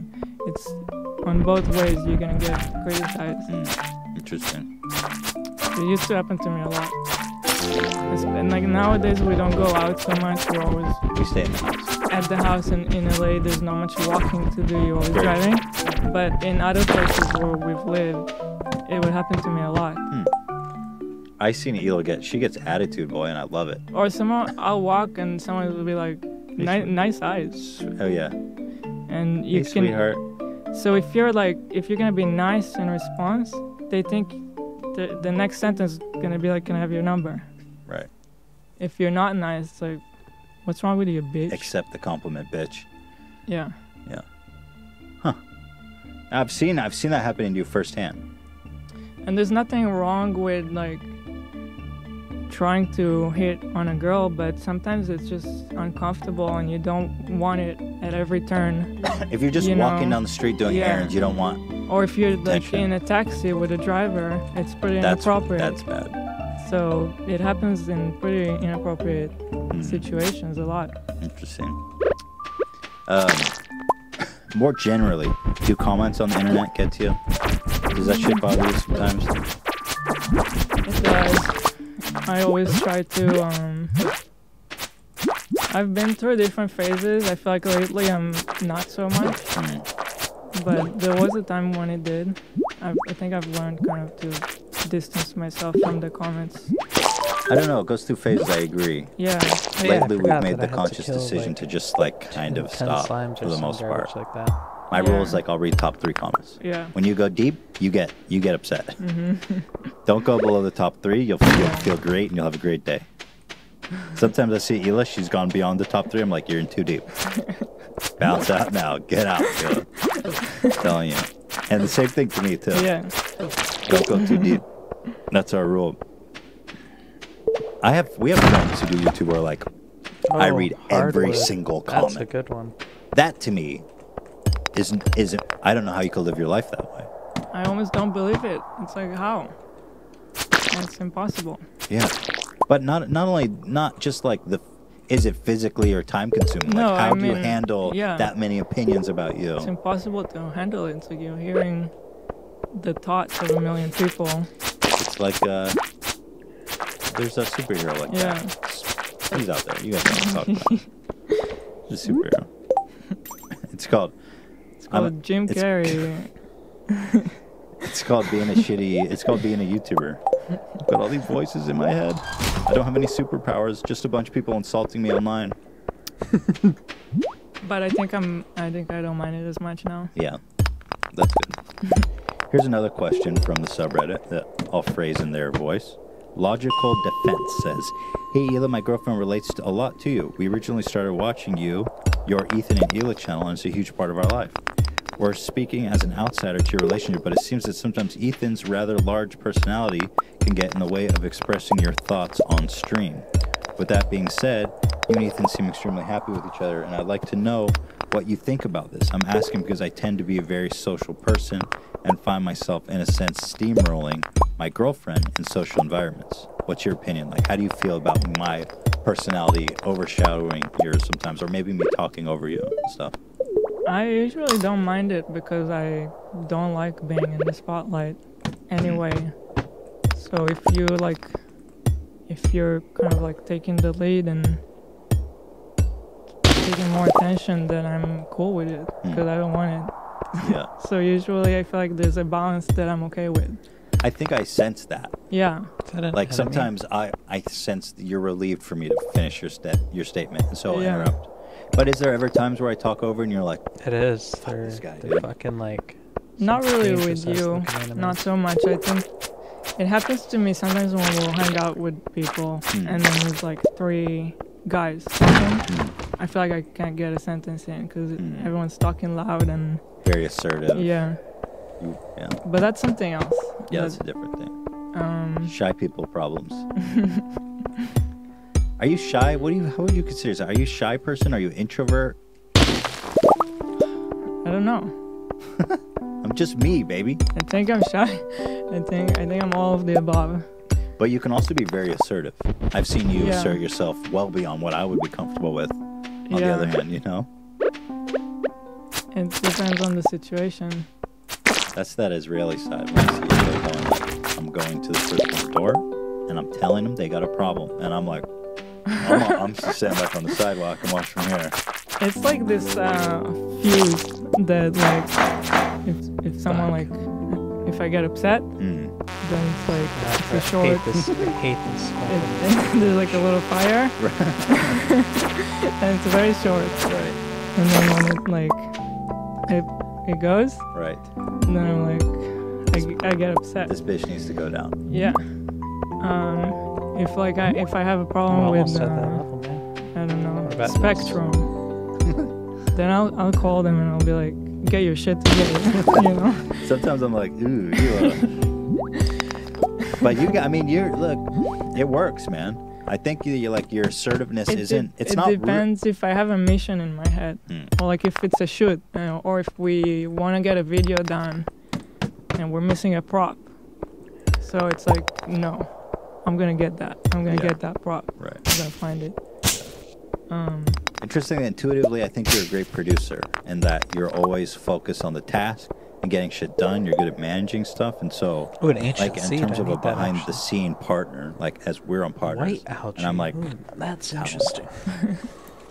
that's what they call it. I'm not trying to That's call it just myself. mixed seeds. And you're It's not behind the mixed scenes running like seeds. you're perfect at Keep that. the seeds pure. I think that's the secret to our success, is that I am awful at managing my own life, or anything for that matter. This And so that's a perfect balance, I think, there. yeah, Mhm. I knew it. Well, and in short, to address this guy's question, talk to her, dude. See if it annoys her.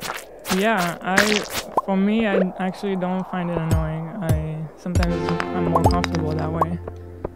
I think we spend so much time talking and interacting that like we read each other very well. Yeah, I think Ethan would know if I wanted more attention brought to me. I think you help me in a way when you know that I don't want it. Yeah. Sometimes that comes off as like, I see this comment a lot, and it does kind of annoy me sometimes, but it's like, whatever. They're like, just let Hila talk. Yeah. Stop interrupting Hila, and it's like, man, everyone thinks I'm an interrupting asshole. Yeah, I think it's But I do feel like sometimes I'm helping you. Yeah. To complete a statement. Man, I'm such a martyr, dude. I'm such a great guy.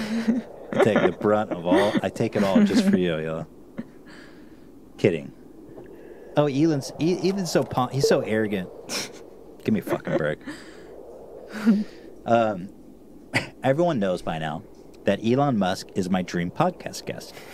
So, Hila, I'd like to ask you, who is your dream podcast guest?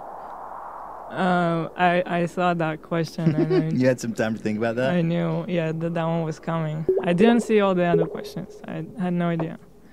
But for that one, I did think about it. I think, obviously, Larry David. Oh my God, but that'd be crazy. It'd be like, I don't even know if I want to meet him because I like him too much. I don't want to... What if he got accused? Would that just destroy your whole There's world? no way. He didn't have the balls. To Larry David, there's no way.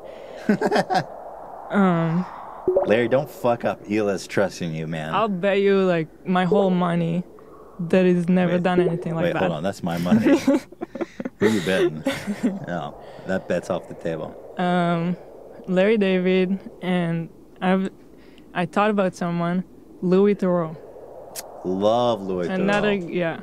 Love him. Wow, that could be possible. Louis's been on Joe Rogan, so he does podcasts. Yeah. I mean, clearly, I'm just saying it's possible. Yeah. Dan, write that down. We're trying to make a list of our dream guests. Louis Theroux's got to be at the top. Yeah. If you guys don't know him, check him out. He makes like the best documentaries. The best. It's like not even documentaries. Like the classical approach to making documentaries is that you don't ever put yourself in the documentary. But his approach is the exact opposite. His personality is like an empty slate. And he's got this super coy and like manipulative, I want to say, intelligently way of making people open up.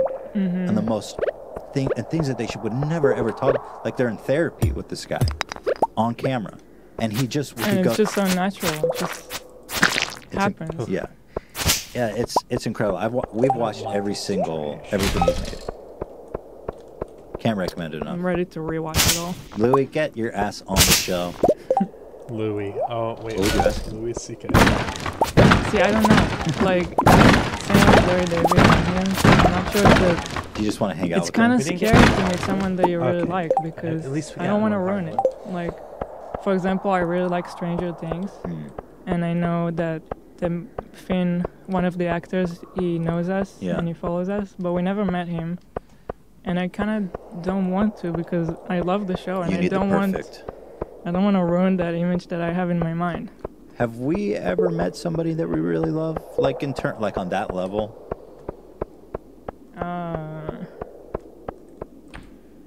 Not sure. I mean, Justin was kind of one. Justin Roiland, where Rick and Morty is a great show that we loved, and then we met him. But that one was so weirdly chill, where it's just like, hey, come over, and then we're just like immediately just hit it off, great friends. But the one that I'm scared of is like Tim Heidecker. Oh shoot, He's like been one of my comedy idols. I mean, he's pretty much the reason why we make YouTube videos. Like, he had that big of an influence on me, especially in our early days. And I have a feeling he's not the easiest guy to get along with. Yeah. Love him on the podcast, by the way. Dan, add that. Some consider you a fashion icon, Hila. This is weird that this was so high up in the questions, but people want to know, where do you get your slamming mom jeans? Thank you. There's a lot of people. Okay. Most of them I can say are from Levi's. Okay, So there you go. There you go. But why can't they find it? You gotta really look through the website. I buy it online, and you just need to know your size, and then you can get whatever you need. But they have a lot of crap there, like a lot of really shitty looking. You just gotta look through it and find the good one. I can say, living with Hila, she puts in a lot of work. It's not easy finding perfect mom jeans. Like, you'll order pants every day and send 90% of them back. Not that often. 90 You're gonna make it 99%. sound like a... No, but like, you put in the work. You're studying, you're looking, you're ordering, you're sending back, you're taking notes. It's a lot of work, guys. You think looking this good is easy? No. No, but it's... That's like asking Shakespeare, how do you write a masterpiece? Not quite. Takes a lot of work. Let's start there. You gotta look though. I'll agree with that, but you're such a great pants looker. I wish. Not that great. Yeah. Have you always been interested in fashion? I was actually. So I'm gonna get a decent amount of levels. When we first met, I was gonna try to go into fashion school. I mean, I did try to go into fashion school, but I didn't get in. You got declined. You got declined by the decline. So I ended up waiting a year because there's always like this season where you can sign up for school. And the next year I signed up for art and I got in. So I ended up studying art. You being denied by fashion school is kind of the best thing that ever happened, possibly, because I don't know that you would have ever come and stayed with me. Yeah, that happened in between. And also we started making YouTube videos because I was studying art and I had this mandatory class of video art. Right. And I never made a video and before. I gotta keep never shot video. That was the first time I had to do it, so we did something at home. And that was how our YouTube videos started. They were all my class assignments. I love that. Torturing your poor classmates with our... Yeah. But that goes to show you, you had to get denied entry to fashion school to own your own fashion company. And that will teach you a lesson, kids. Opportunities are around every corner. You got to go through the doors available to you. If one gets closed, there's another one open. Keep slamming. Bradbury farms are fertile. You just got to have this will to pick it. Did you ever expect, like, from then to now that you'd be owning your own fashion company? No, not at all. It's not, I still don't. It's still like any type of we'll see where it goes. I'm very serious about it, and I hope that it will grow into like a real fashion company and a clothing line. But it still feels really early to be all proud about it. But yeah, of course. But I had no idea that it would happen. What would I get rid of? It's just funny. It's like a full circle. Actually, that's What is your long-term vision for Teddy Fresh? Carrots, maybe. I hope that it can be like a serious brand, that people know about and they know the vibe of it. And I don't know. I think it's got its own following. Probably like. And let's see. I hope to be able to make like cool. I thought I could kind of like high quality stuff, but for not that expensive. Like, I feel like you don't have that many options. Like, you have the H&M and Zara and Urban Outfitters, and then you have the super expensive stuff like Gucci and stuff no one can afford. And there's not a lot in between. Strange, but I found that it's very strange. Oh, I need to catch catfish. Yeah, Ooh. and like really highly designed, really beautiful, high concept clothing that's well made. It doesn't cost $1,000 per garment. And I just hope that I can create something that's a little different. Because I always feel like in my drawings I have a certain one level fishing, one level mining, different vibe. Luck. that I think it would be cool if I can translate it into No clothing. cooking levels yet. It's because Well- I don't have a kitchen yet. Dude, it's crazy. I'm so proud of you. Like, Thank you. just to gush for a minute, it's insane. Like how much work you put into this, and how much focus, just on this first collection, on making a business. You have to have lawyers do copywriting on your logo and trademarking. You have to find manufacturers, designers. Like the amount of work and focus that you put into this is insane. It's really difficult and really time consuming. What's going on behind the scenes that you think people don't realize is so hard about running a clothing company or starting one? Mostly the fact that the whole process takes so long. It takes so long. The manufacturers, it takes a few days to make it takes maybe a few weeks to make a sample. And then if you want a certain custom fabric, they have to source the fabric. They have to do lab dips to the certain much is color this? that you want. It would give me And that if much you money. want a certain zipper and everything is like they need to source it, and it Like, just does it really count takes as me a long catching it? time. And And yeah. and also it's not So, that I cheap. might as well sell it. At least it's starting because I don't order that many pieces. No, it's not like You don't the get crazy it's, price It's not in the ranges, thousands. like- Yeah. So I don't get those crazy prices. So it's just Let's you gotta have There was patience, I something guess. thought I could Where sell. like I design it and I just want to see it already, but I have to wait months in between. That's shocked me too. Yeah. Like if you, you're trying to make a collection for winter, and it's gonna be like what's going on with that collection? Like, tell me about it. I was hoping to have it before Christmas, like in December, and it's already looking Actually, like I there's no think way that's amethyst happening. are key. So we're really Because trying I to could give push that to as a have it in present. January, and like we're really pushing everyone. And so I'm hoping we can get it in January because I've designed winter clothes. I don't want it to come too late and then miss the winter. Right. So it's a lot of like coordinating of that stuff. And then once it's ready, they need to ship it, and then there could be problems with the shipment. Like on our last batch of the first drop, there was water damage Right. of a bunch of boxes that they had to redo. Yeah. And then the shipment, there were delays. It's like a lot of logistics and coordinating. Man, and in the same time, we have to start working on spring Yeah. because it takes so long. It takes like 4 months from concept At to least. selling, Like at at- least. Yeah. It's crazy. You said it's almost like by the time you actually get to sell it, you almost don't even care about it anymore. Yeah. Because it's you're already in weird. the future working on new shit. Mhm. It's really weird. Feel different now when I see the clothes because I'm already like shifted my focus like 2 collections next. I'll say though that winter collection is so sick, dude. I love everything on it. That's cool. I'm really excited. I can't wait. Cool. Sick, bro. Tell me, what does Teddy Fresh mean? Nice. How? Uh, What does do you make the designs yourself? yes. Oh, okay.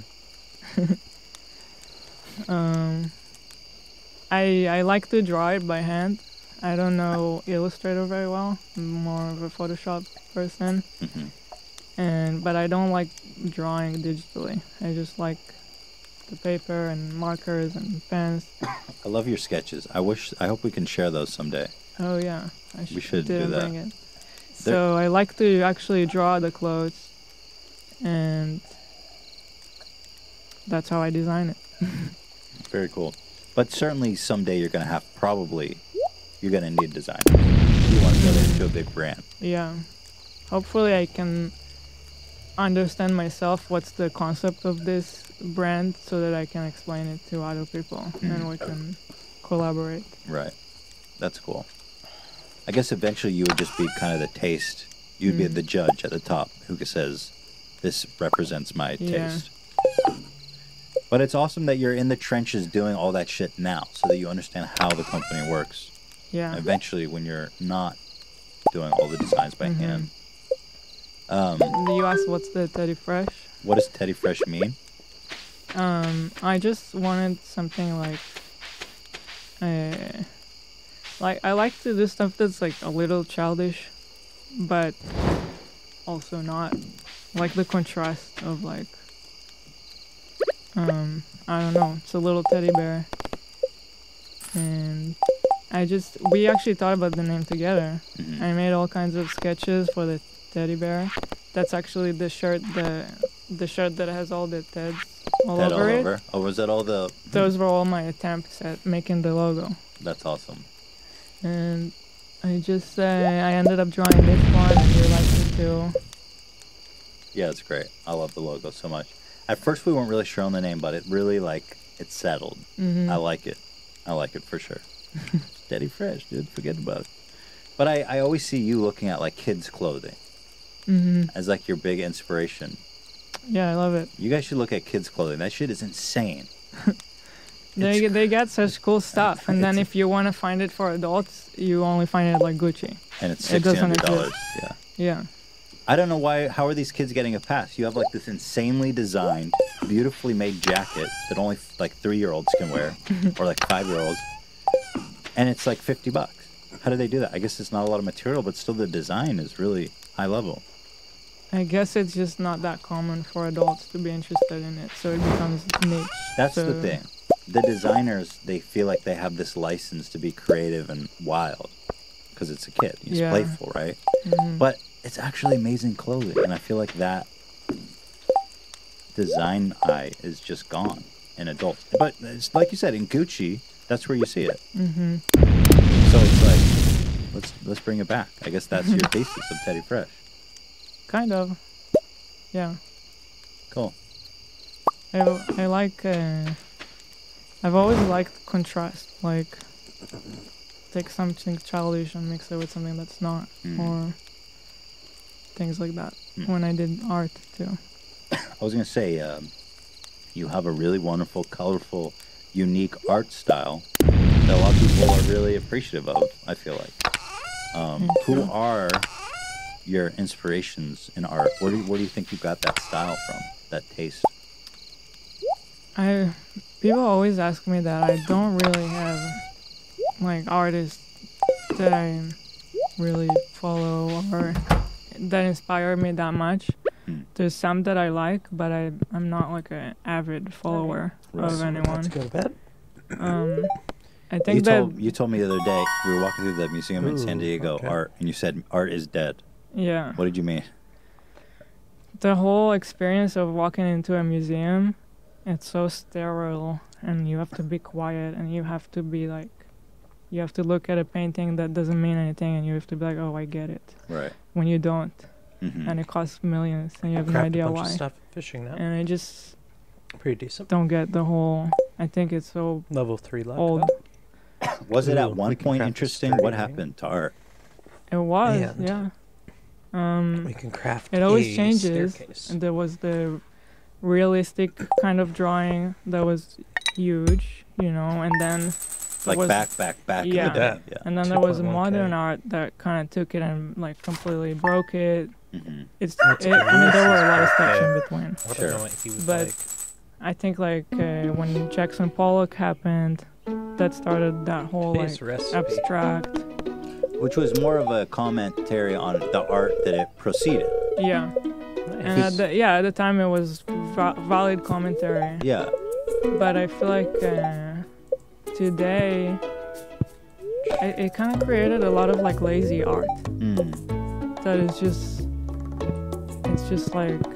not much, and they're also full of themselves in art. And That's all I need for copper bars. There was this the one. scene. There was this famous. There was this huge thing, ready-made art, and all these different art paradigms, like you were saying, ultra-realism, Yeah. impressionism, whatever. Yeah. They all are an interesting commentary. Cubism, yeah. Cubism, and so in that, it's easy to look back and be like, oh, that's not that interesting. But in the time, it was important. And so there was ready-made art that was important when it happened. Like this one guy Yeah. with the Duchamp. We're urinal. gonna need to bring those. And that was what year was that from? I actually don't know the year. 50s? You can look it up, Marcel Duchamp. This. But when he made it, he was like, And this. he took a urinal that he just bought from like a Home And then I need Depot. to All right. bring Yeah, some so fish and- too. He put it in a museum. That, and he said, this is art. 1917, Ian said. That was 100 years ago. That's crazy. And back then, that was like brilliant, Really? right? That's crazy. It was like a parody. It was a satire. It was self-aware. Yeah. And since then, I feel like people are like, oh, ready-made art. They like missed the whole point. And they're just putting random shit. This is really popular still. Put random shit, call it art. And it's like, dude, you missed the point. The urinal was the joke. And that was 100 years ago. Yeah. And it's like, you walk through museums and it's time capsules that doesn't mean anything to anyone anymore. Yeah. And there's nothing interesting happening. And when I went to art school, they kind of teach you this like, I kind of see it as a cult. They have like this way of living that you're supposed to follow, where you need to be obsessed with art galleries, and every week there's art openings, and you're supposed to be going to all of them Right. and be following all that stuff, and like you gotta be miserable. I remember one of your teachers saying something to you about our relationship. Yeah. What did she say? She said she doesn't think you can make art while being in a happy relationship. Like she Fuck you. thinks it's a contradiction. Maybe in your life you said miserable egg. I just find it all funny. I don't. That really pissed me off, by the way. Yeah. When you told me she said that. I was like, who the fuck? You sorry your life sucks. So does your art, probably. I also need to And a find funny something to fact give about her. her, we had 2 courses in a year. Yeah. The second one, she just didn't show up. Yeah, she's miserable. She's Oh, off being miserable shit. somewhere. Yeah. That, I just don't relate to the art scene anymore. I don't know if I ever did. I like art in a way, but I don't really like the art scene. And so when we go to a museum, I really don't like the I experience. can't. I So can't pick it boring. up It's because just of old. the Like, quality. we're living in this wonderful digital age. I feel like any interesting art now needs to be interactive in some way. It needs to be playful. It needs to be colorful. It needs to be stimulating and fun. There's nothing that will excite any human on this earth about a painting on a wall. That's like it's just doesn't do anything anymore. Yeah. At one point it did. I'm not kidding. But I think your description of it being like a cult is really accurate because it's like everyone walks around like, oh yeah, art, let's go to the museum. And meanwhile, you know everyone is like, this is awful, I hate it. Mm-hmm. What was that great Kurt Vonnegut quote about art? Remember that? Something about like art is just a conspiracy between the rich. Yeah, to make the poor people feel dumb. Yeah. God bless Kurt Vonnegut. When people always ask me about inspiration, I don't really see it that way. Like if I look at a bunch of stuff, it's interesting and it's good to know what's going on, good to know the history and all that. But when I draw, I try to I actually don't look at anything. I don't like. You specifically don't want outside. No, I feel like it's distracting and it's exhausting me. If I see something that I like, it's actually exhausting. It's like I can never make that. It's kind of like depressing me. Interesting. So I don't even like it. If I draw, I'm just gonna put on music and just not look at anything. Do you have favorite artists today who are making modern, what do you even call it, postmodern? I don't know. There's some famous artists that I Exotic. do like Oh shit, this is one Takashi of the exotic Murakami. ones. I want Nice. to pull up some of their art. And a If you cave like carrot. them, then I they must have be one of amazing. How do you those. spell that? I can get Takashi. those and Here, I got it. Murakami. Let's see. So look at this. This shit is insane. Yeah. spring crops. And when he Wow. does an exhibition, I've Great. never been to his Like exhibitions, but cauliflower when he and does green one, beans, it's I can like do the whole that. space is designed. You're basically entering a world. Yeah. Here he is. Why do you need all these And- That packages, shit is by the way? crazy, dude. Riverfish, Look well, at sunfish, That is right? so nuts. It's like A anime. catfish, shad. It's really tiger awesome. trout. I just like reduced this He incredible has art. no. He does. He have does that, do stuff with anime. If you that, type that, sculpture, he has that. a very famous Really? sculpture of like an anime creature Wait, I might have all Girl. 5 of these. with Might. you'll see. Oh, this one here? stuff like that. Oh my god, Yeah. I can't show that. What the fuck was that? It's art. You can show it. Oh yeah, it's art. We can show that. Yeah. Get off my Sardine, back, right? Twitch. Tuna. Dan, I blur don't that. have. Put a blur over that, please.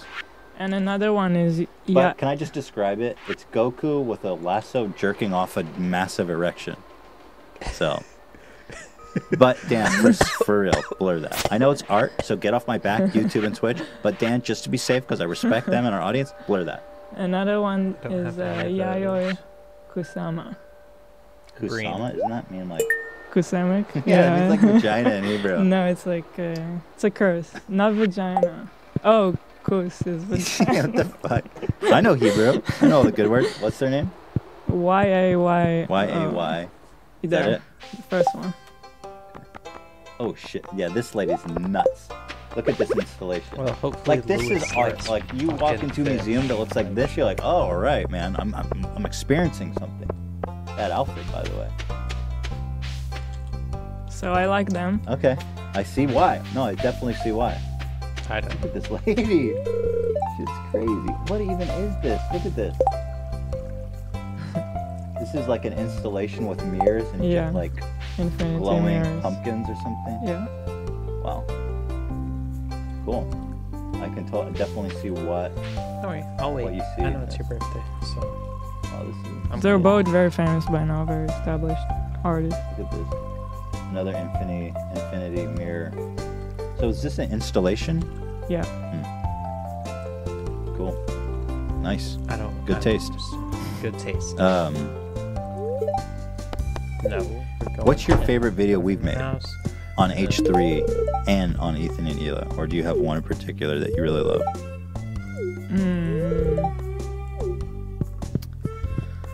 I guess like immediately the be obvious like, hey. one is Vape Nation. Yeah. The modern art I like. Yeah, that was a lot of fun making. For obvious reasons, Yeah. as we just spoken about. The 90s boy band. Yes. I almost got killed making that one. Yeah. Hila likes the ones where I'm most humiliated, essentially. I'm right there with you. Yeah, but you're there. On Ethan and Hila, I like the water park video, the summer look one. Definitely my favorite. I love that video. I also enjoyed making the black challenge or whatever we Oh, yeah, called it, where we yeah. just bought black products. Like it didn't even make any sense, and we just Yeah, that was a lot of fun. It kind of sucks. I miss those videos. I feel like on H3, if we put those videos up now, people wouldn't be receptive. And we just don't really have the energy to make those videos just to put on Ethan and Hila. You know? yeah. It's weird we combined the channels, and now I kind of feel like if we would have to split it again if we made those videos. It's Sucks. It's weird. annoying. Like we were gonna shoot a dumb products video. We're basically like those ones we used to make. Yeah. And we're just like, oh, I don't know if we can post this on H3. Like everyone's gonna get angry. They're not gonna like it. It's frustrating. How was the experience of making Ethan and Hila videos and being on, and then all of a sudden being in front of the camera every day for a long time? It's good. It's not easy for me, but it's kind of like therapy in a way. It's something that I like to improve, so it's kind of good. What is it like? Because I feel like sometimes you just need to push yourself through Right. whatever is All right. difficult. Yeah. Let's see what we Even can when get. I draw, when I sit to draw, Ooh, it would take me maybe like an hour to just start to actually draw. Once I get into it, I will enjoy it, but I don't know why there's like all these feelings of like, I don't wanna do this, Let me but just check yeah. my email and It's not put this Lewis's birthday aside. And anymore, Right. apparently. Let me do something else Like before I cave carrot. I start. already have enough cave. Do you feel like you're so less I don't shy, need or do you beans. just power through it? Beans. Because you're like, I why have would to do this. Cranberry sauce, no. I guess Egg, it's kind of regular, both. no. I maybe am less shy, but I also power Pancakes, through it if I barbed feel hook, nervous. That Yeah. would be a good thing. So I guess finally, I'll wrap it up here with one last question. You're inside the H3 behind the scenes of what's going on there. What are some challenges that people don't see? Is there something that you wish people knew or understood about H3 or what goes on there Work making bobber. videos? Man, that's a good What one. is it people 'cause it don't see that you wish increases- they it just understood? Straight up I don't know. It's increases kind of a the broad size. question. Mm. What's something maybe that just Maple people don't butter's know about pretty H3 that is fucking dope? Rare seed. I don't Not know if sure. I actually want to buy a rare seed. That's all I'm saying. I guess I might. Let me check out crafting. it's sometimes like for example now that we haven't posted a lot, I feel like maybe people don't know how much we are actually thinking about it all the time and are concerned about it.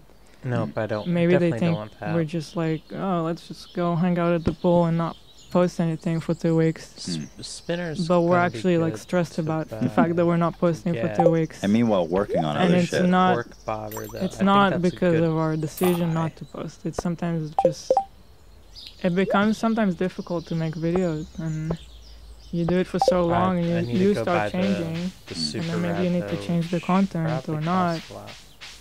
Just becomes kind of there's like periods where Yeah. it kind of like becomes our We've been through like 3 periods where it Yeah. was super, super hard to make content. And I feel like we're in one now. And besides that, we're super busy with all this other stuff with like Yeah. the podcast, your fashion company, something else that's going on that we can't talk about, but it's really big. yeah.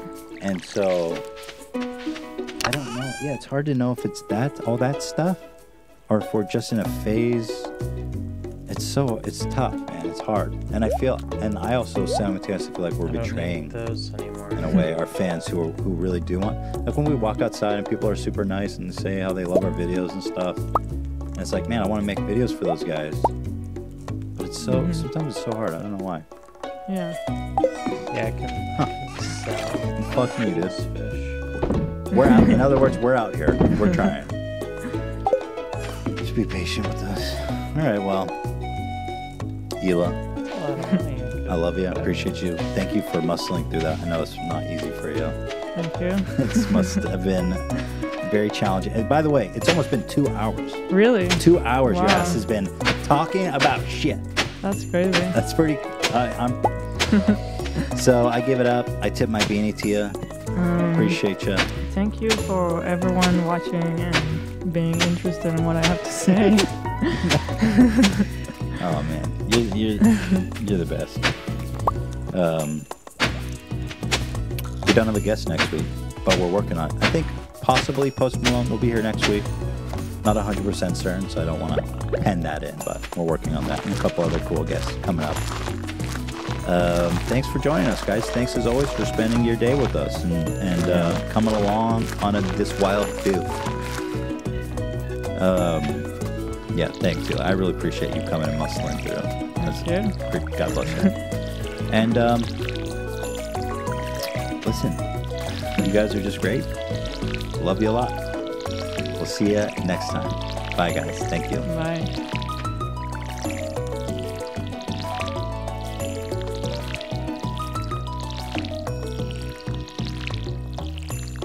Welcome, everybody, to a new episode of the H3 Podcast starring your boy, Ty Lopez. Y'all remember when he had attorneys trailing us when we made that video together? Well, we're going to do a little bit of a meme on him. We've got our friend Michael here, who is looking very slick, very intimidating as an attorney. And we are going to have him shadow Ty, give him a little taste of his own medicine. How do you think he's going to enjoy that, Hila? I don't know, but we're pranking him. Got him. Let's go. Welcome, everybody, to another episode of the H3 Podcast live every Tuesday and Friday at twitch.tv/H3 Productions. Also available on all those great apps, iTunes, Google Play, TuneIn.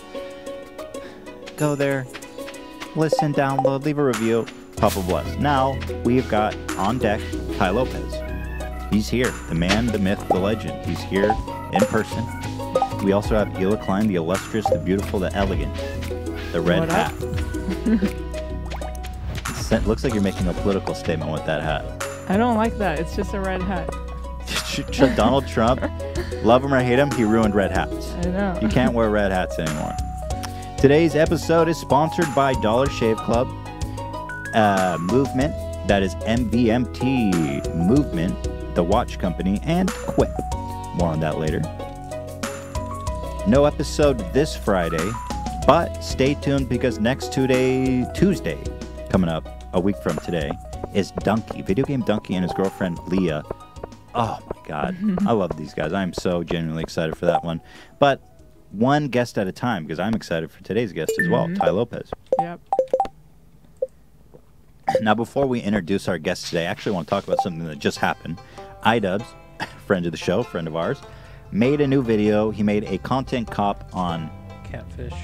rice scum.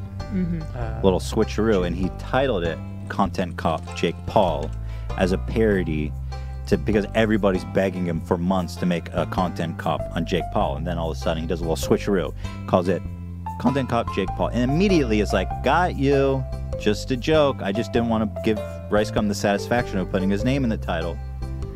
And YouTube fucking removed it for clickbait and deceptive practices, and I'm fired up. They gave him a community strike? Yeah, and they removed it. Even if they bring it back, they sucked all the momentum out of the damn video, or a lot of it. Yeah. Anyone with half a fucking brain should be able to look at that and be like, this was purposely done to artistically to enhance the value of the video. He immediately addresses it, and he has a reason for doing it, and he talks about it Right. in the beginning of the video. You know what's funny? They're all of a sudden such strict enforcers of the rules. Meanwhile, you know, they're like, no porn unless it's art, and then you can have a dude shitting in another dude's mouth. Like, they're like, this rule's okay as long as it's art.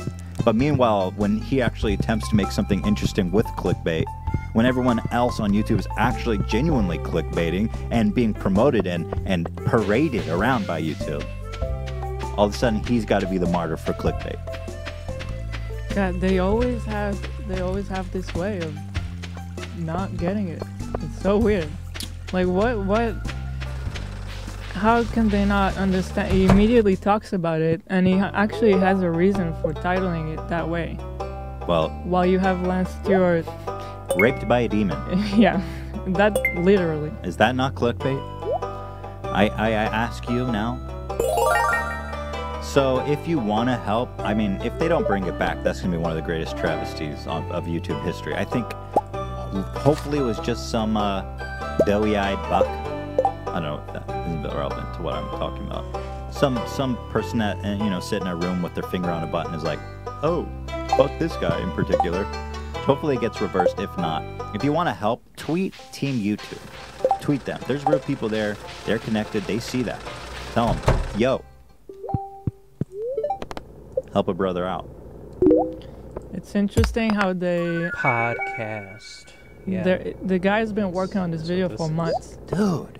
And Quality content. instead of promoting people who actually put effort into a YouTube video, they just ruining it for him. Garbage. He flew to England just so that PewDiePie could make a brief cameo. Like, this guy went all out on this video, and I think that point is excellent. No one else is trying to, like, elevate YouTube videos. Right. And instead of them appreciating it, they find a way to do the opposite.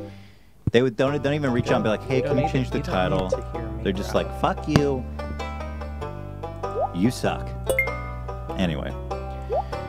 Tweet to at Team YouTube if you want to have your voice heard on that one. Now, with that being said, Ty Lopez is a bit of a legend on YouTube. He's been the subject of a couple of our videos, many of you know. We made a video with him recently where we went to his house, got to know him a little bit. My impression was that he was a nice guy. I liked him. I mean, besides the fact that he had like a fleet of lawyers tailing me. But that turned out for the best. I mean, it was a highlight of the video. Here in my garage, the inventor of this meme, the 69 steps, the 420 steps. He's a YouTube guru. He's a legend. You guys all know him. I can hear him laughing back there. He hates when I say 69 steps. He's yelling at me a lot. Because it's 67. 69, please. 420 steps. So anyway, let's bring the man in. Ty Lopez, get that sweet, tight little ass. I know you're fit, and I know that ass is tight, so bring it in here. God damn it. 69 steps. Yeah, you're right there. All right. Thanks for joining us, dude. Thanks for having me. Yeah, of course. You guys? Yeah, to nice see to ya. see you, buddy. How you been? 420 blazed steps. Naughty. So, how you been? What have you been up to? And more importantly, what car did you drive here in? The blue Rolls Royce. Did you really? Oh, you like that? Nice. Shit. I brought it as a present for you. Oh my god. Wow, I knew you. Gesture. That's nice. You can hand me the keys now if you got them. They're outside. Oh, hey. So anyway, Oh my god, she's still in there. Like, seriously? I was in Vegas. yeah. I took a picture out the window 1 hour or 2 hours before, right at that festival. It was insane. I left 2 hours before. Really? I've been right in the middle of it. Crazy I world. like being there. Sad world. Sometimes. Hey. But on that note, Yeah. You were in Vegas I recently. was in Vegas. I was speaking at a conference Whoa. to entrepreneurs wanting to scale their business. Can you just bring a little bit closer? I just don't want you to miss anything. This is. Don't worry about him. Did you bring your lawyer? He's just here to help out. Okay. No, All right. don't worry about it. He's not. He's like an intern. An intern? Yeah. All right. He's going to read me my Miranda rights. No, I we like just, this. This is good. He's just. Listen. He's. Don't worry. Just try not to think about him. He's All just right. here. He's the janitor. I'll focus. No, I'm just kidding. We're just doing a little goof. And that's I like that. He's got good, that. man. He's got that lawyer scared dead in me. the eyes Yeah. look. Oh my god. I need a muscle. He's scaring me. All right. All right. You're starting to scare me now. So thanks for your service to us. Appreciate Thank you. Very well done, by the way. Lots of I thought intimidation. he was going to serve me. No subpoena. Wouldn't that be the That slickest would way be to the serve your sad- ass? On my podcast. On Thank your you, podcast. by the way. That was great. That was good. We thought it'd be fun. Just do That a was lot. good. I didn't want to like drag it out and actually have him stand there for too long. No, Just a little bit of a meme, you were getting a little. lighthearted. That's the new meme. The Ethan lawyers at Ty's house meme. That was powerful. That was definitely the most memorable thing. And it wasn't even really planned. I just had a meeting with my lawyers, and they were there, and they're like, "We gotta meet this guy." And I Okay. don't know why Bill was hounding you like that. I Okay, did okay. not instruct him to do All right, that, but it cracked me let's up. debrief. Okay, Because that's debrief. the number one thing that everybody was like, you have to ask him about. Yes, He was following me. yes. I have no idea why. did not actually. instruct him to do that. No. So who's it? Well, that's But there were kinda- like 3 of them. But he's a too. compliance lawyer, so I don't believe you. I I'm sorry, promise but- you could Google who's him. a lawyer? No, I believe he's Yeah. compliance. Oh, okay. But like, what? But do you who- think I would actually be like follow him in the Well, cameras? I mean, not. That's why it was No. so crazy, right? I But- think I was just like, you guys can listen in. Okay. And he took that extremely literally as he really- listening to every moment. So and then this is Hollywood. You wanna entertain. I You needed gotta to be a drop little off the crazy. cave So carrot. I didn't say anything. I was like, I know your audience is this is gonna spark brand new conspiracies about Hey, me. And I was like, So you're saying that it was by design to be entertaining? no. And it was neither. But once I saw it, I was like, this is pretty funny. I mean, it was definitely. It the was highlight. funny, and you were good with the Well- you guys are good with the cameras. You like turned it into the central theme of the whole I visit. mean, it was nuts. And I mean, props to that guy. But were you like, dude, why? Lawyers You're are like, weird. But Come you're on. talking about it like it was one guy. There was 3. Yeah. Yeah, but they were one peeping was over the the- balcony. Yeah. But one They were was hiding behind peeping. corners. One was funnier. They had like eyes in the wall. Someone moved a photo. You could see their eyes. If I really would have pre-planned it, I would have done something like that.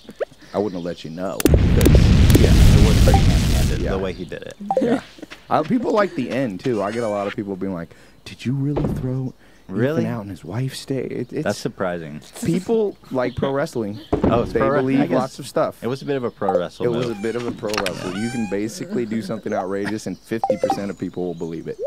Well, that guy just was. I mean, there was a point when I was on the balcony walking down the stairs. Yeah. And I turned around, and that's when I had this realization that this is a lawyer trailing me. He was sniffing on my neck. He's a funny guy. But I was like, He's not full time on staff. I have the other guys were full time. Is he the premium one? What's he? No, what's his he rate? just I don't know. He's probably not that cheap. He's probably like $600 an hour. Yeah, but he he looks just like an does expensive compliance, FTC stuff. What does that mean? So like we sell stuff online. If we have stuff that has recurring monthly fees, you got to word it so it's not tricking people and stuff. Got like it. that. So he makes sure everything's above board. So Yeah. he was making sure that I was compliant. Something like that.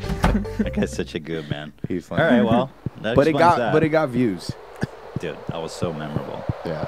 No, I'm happy it happened. I mean, it wasn't like I didn't feel threatened. It was just like, what? No, he's a jolly guy. Yeah, he is. He was nice. He was a good sport. I remember I walked out of the kitchen once, and towards the end, I was like, "Hey, I need you to sign a release." You said that to him? Yeah, and he was ready. He was like, "You want me to sign a release for him?" Okay. Lawyers are very serious. He probably would do that. I was surprised. He was though. probably. By the way, thinking you should. congratulations. He was like, Congratulations on winning your lawsuit. "Oh, Thank thanks." you. Because I know we Thank were you. talking about it there. Yeah. Thank you so much. Yeah, that's Yeah. really. Yeah. Yeah, you need freedom of speech. Let people do, as long as it's not crazy. Listen to What your. was the big thing? You just did, you had some of their content and you did like a, We made a Like video. reaction yeah, video. a reaction video. Yeah. Yeah. We made a video like we usually do, and this one guy just couldn't take it, and he fucking sued us. Yeah. We found an attorney that was, as far as I could tell, Yeah. did it pro bono or on an extreme Contingency, contingency. And they just, they couldn't accept that it was our right to make that video. Right.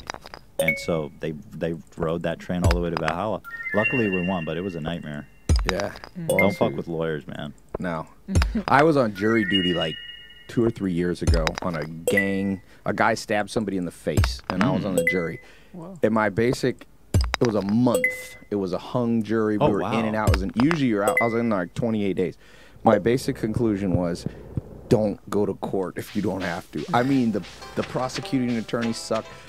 I mean, if you're poor too, it Yeah. sucks. The world's so unfair because the Yeah. defense attorney I was like, this dude should defend himself. That bad? She at the end fake cried.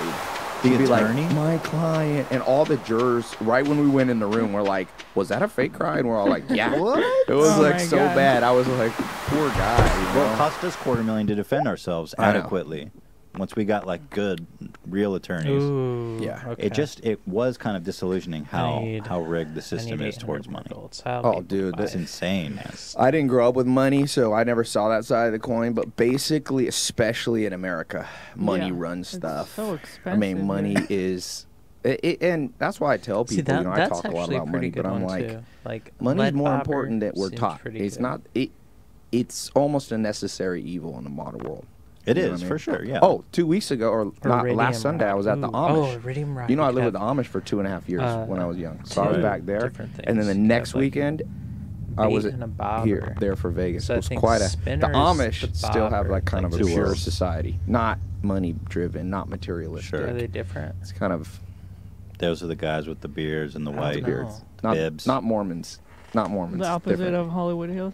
The opposite Yeah. of where I live now. Yeah, right. Sometimes people don't believe I was there. I was like, I still speak their language, but man, it's good. I got to get out of the city every once in a while. Yeah. So let me ask you. Yes. By the way, just to follow up on the IDOB stuff, the video is back.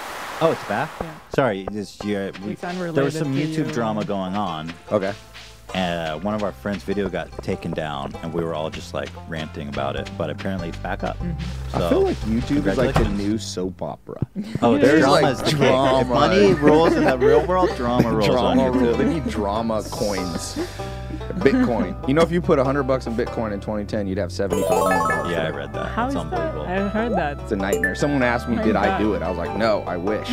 But like I was reading, it's like, yeah, there's no such thing as a genius who's like, I predict that Right. Bitcoin. It's like you got lucky.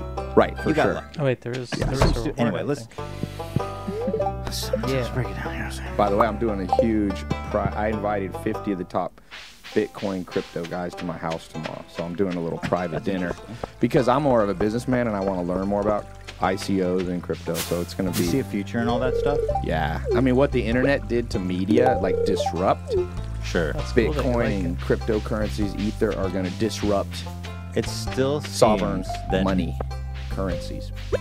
It seems that even Kinda now, there. after Bitcoin and all these Still. other cryptocurrencies have gotten like pretty famous and a lot of didn't like it. notoriety, I still don't know how to use that shit. Right. It's still But not that's good. accessible to me. Yeah. That's when the money's there. Once everybody, I think it was J.P. Morgan or one of these old billionaires said, once your shoe shine boy is giving you advice on money, it's too late. Sure. And so like Bitcoin, I always tell people, never be the first. Like I'm good friends with Tom from MySpace. He's actually coming home. So you had first social media platform was Friendster. Didn't make any money. You know that dude became an alcoholic because he had turned down $30 million. Someone wanted to buy it, and then it was worth zero.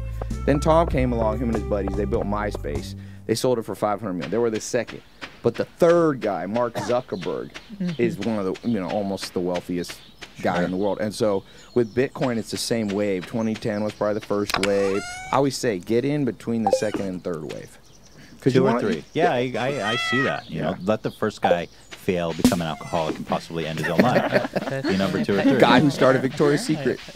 He sold it for $5 million and jumped off the Golden Gate Bridge because it turned into $1 billion brand. $5 million wasn't enough for the poor guy. I know, it's still not bad, right? Really? Yeah, nothing worth ending your own life over. Oh my god.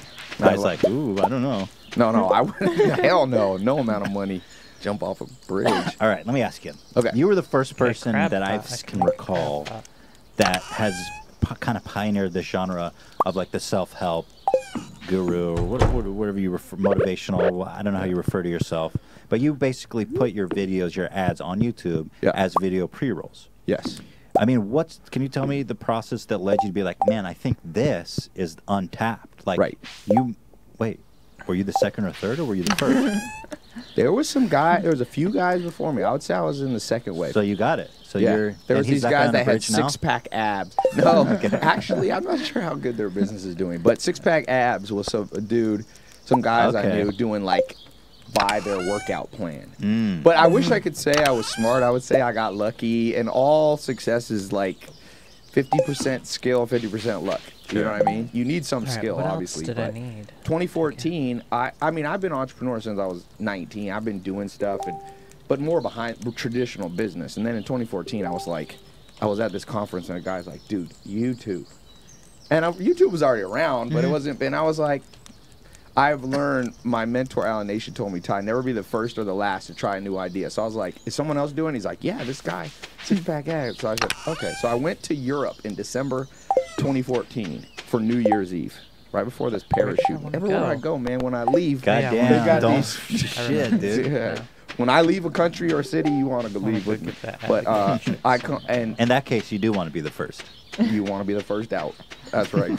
But I had ordered. I've always loved books, man, and so I had ordered like 500 books. So while I was in France, my assistant Nathan called me and he goes, "Dude, we got 100 new books, a couple hundred new books, no place to put them." I said, "Buy some bookshelves." I was busy because I was like on vacation. I'm like, "Buy some bookshelves and put them in the garage." So I came back right after New Year's, and one night, it was a Sunday night, I think it was like January 24th, I took a phone. It wasn't this one. I still keep the phone, my lucky phone. And I was going to go out with my friends, and I remembered my buddy Alex Mayer, who is this guy, made $1 billion business. He told me sometimes recreation is overrated. So I was like, you know what, I'm not going to go out today. I'm going to work. So I grabbed my phone, and I had done some YouTube videos in December, but they didn't do that good. They weren't that good. So I said, I'm going to try something new. So I had just got that Lamborghini for Halloween. So I went in there and I was like, well, here in my garage, just got this brand new Lamborghini. And it was pretty much, I shot a few versions of it and then I posted it. And I remember I had a conference the next day. You posted it? Yeah, I posted on like January 25th. Was it an ad at first, or was it? I posted it and then I boosted it. You posted it and you're like, hey, this is pretty good. Yeah, I'm going to turn let's this just into try an it. ad. I spent like $1,000 to boost it, right? So wait, you were studying the ab guys. Were they running ads, or they were just making YouTube They were content? doing pre-roll. Okay, so you were already interested in it. Yeah. You made a video. You're like, hey, this is not bad. Yeah. Let's try great. pre-rolling. I didn't even know if it was good. I was just trying everything. So I was like, this is next in line. Sure. And then I did it, and man, that thing all of a sudden was like, and and I was like, well, apparently people like Lamborghinis, and they're surprised that I talk about books and people. And you know, it was the same thing. It was like in February the next month, it's like forums are like, fuck this guy, and it's bullshit. That's not a real Lamborghini. There was theories that it was a fake Lamborghini, a kit car, and all this. And I was like, I remember one of my friends told me, for the most part, all press is good press. And I was like, just let that roll, let the conspiracies roll. Yeah. And did you get more hate or more love? Do you get love, or is it all just skepticism? I mean, clearly people do sign up, otherwise you wouldn't keep running the ads. So it's working. I get so it's funny. The negativity bias of the brain is negative people are louder. When I go out on the street, in the last 2 years, A lot of people come up to me on the street. Not sounding to brag, but just stating the fact. I've only ever had 2 people come up negative. 3. No, that, It was the 3rd. No, I've only had 2. One was a drunk guy who thought I cool. was Gary. He was like, "Fuck you, Gary." So I don't count that doesn't one. count, yeah. But Fuck Gary, you by know, the way. forums and stuff, you get people that don't like it. But my theory I got a theory for the theories. People gotta have an outlet for whatever frustrates them, and nothing Sure. frustrates people more than money. Right. Yeah, that's So for you sure. talk about, I hey, think- I you think- can make money. They're like, that dude is now the object of all my frustration. Sure, yeah. I think people who generally are like, "Oh, fuck this guy," or whatever they think about you, wouldn't. If they'd be like, "Oh, that's Ty," maybe they wouldn't come and say hi, because they. Right, 'cause that's true. And it also proves the point of like the That's true. keyboard warrior, right? It's like, There, Come that's say- true. There are come people say that hi. hate me, that But are how- plotting my demise, but how- they don't want to do it. To well, my how face. were your negative interactions? I'm curious. Well, almost all of them are online, in person, never. But Oh, I thought you said you had 2. On 2. in One was a person. drunk guy, and one I don't even remember what it was. Okay. Pretty sure it was over a girl. Oh, that does Oh, not so count. not No, but he related. didn't say that. But I like asked around my friends. They're like, I think you dated I his don't ex. think I can get there. In So time. there are Oh, wait, no, I definitely need haters, but you know what 2000 happens? anyway. There's a saying that a friend sent me. Gandhi said. He said, first they laugh at you when you first start because I don't know who you are. Then they hate you, and then they love you. It's a cycle, and now it's not, but nearly as Right. much because We're at just gonna first go to people sleep. were like, "Dude, this guy rented a car for one day." Or this guy rented like your whole Zillow theory. We- that yeah. people still think they're like, dude, We didn't you get rented it for one levels, day. but I'm we like, got the White some House is on money. Zillow. People don't understand how We have Zillow enough works. Every money house in to- America That is on true, Zillow. by the way. I looked it up. That That, is true. that is Yeah. what Yeah, for we sure. were thinking Yeah. at the time. We were as like, well. you definitely rented this for one day Yeah. and made the Because video. you're new, and I mean, Right. I've seen you around, and you know, I've been around long enough. Like I checked the pink slips. Right. They're leases. Yeah, car. But Always hey, lease cars. But yeah, it's still leases expensive. is a lease. Dude, people You don't pay it. realize smart people lease cars Yeah, I because you agree. can trade I them lease in. my car. I lease my car, And it's a you can tax write-off. write Yeah. 'em. You can't tax right off the buy. No, So, well, yeah. you depreciate it. Yeah, But to it's not a lease an good- expensive car is Yeah. still expensive. All right, so I haven't seen too many of your ads lately. Are you still doing them? Yeah, yeah. Okay. Why We're aren't you doing not them. targeting my channel, Ty? Shit's tough out there, man. We need to.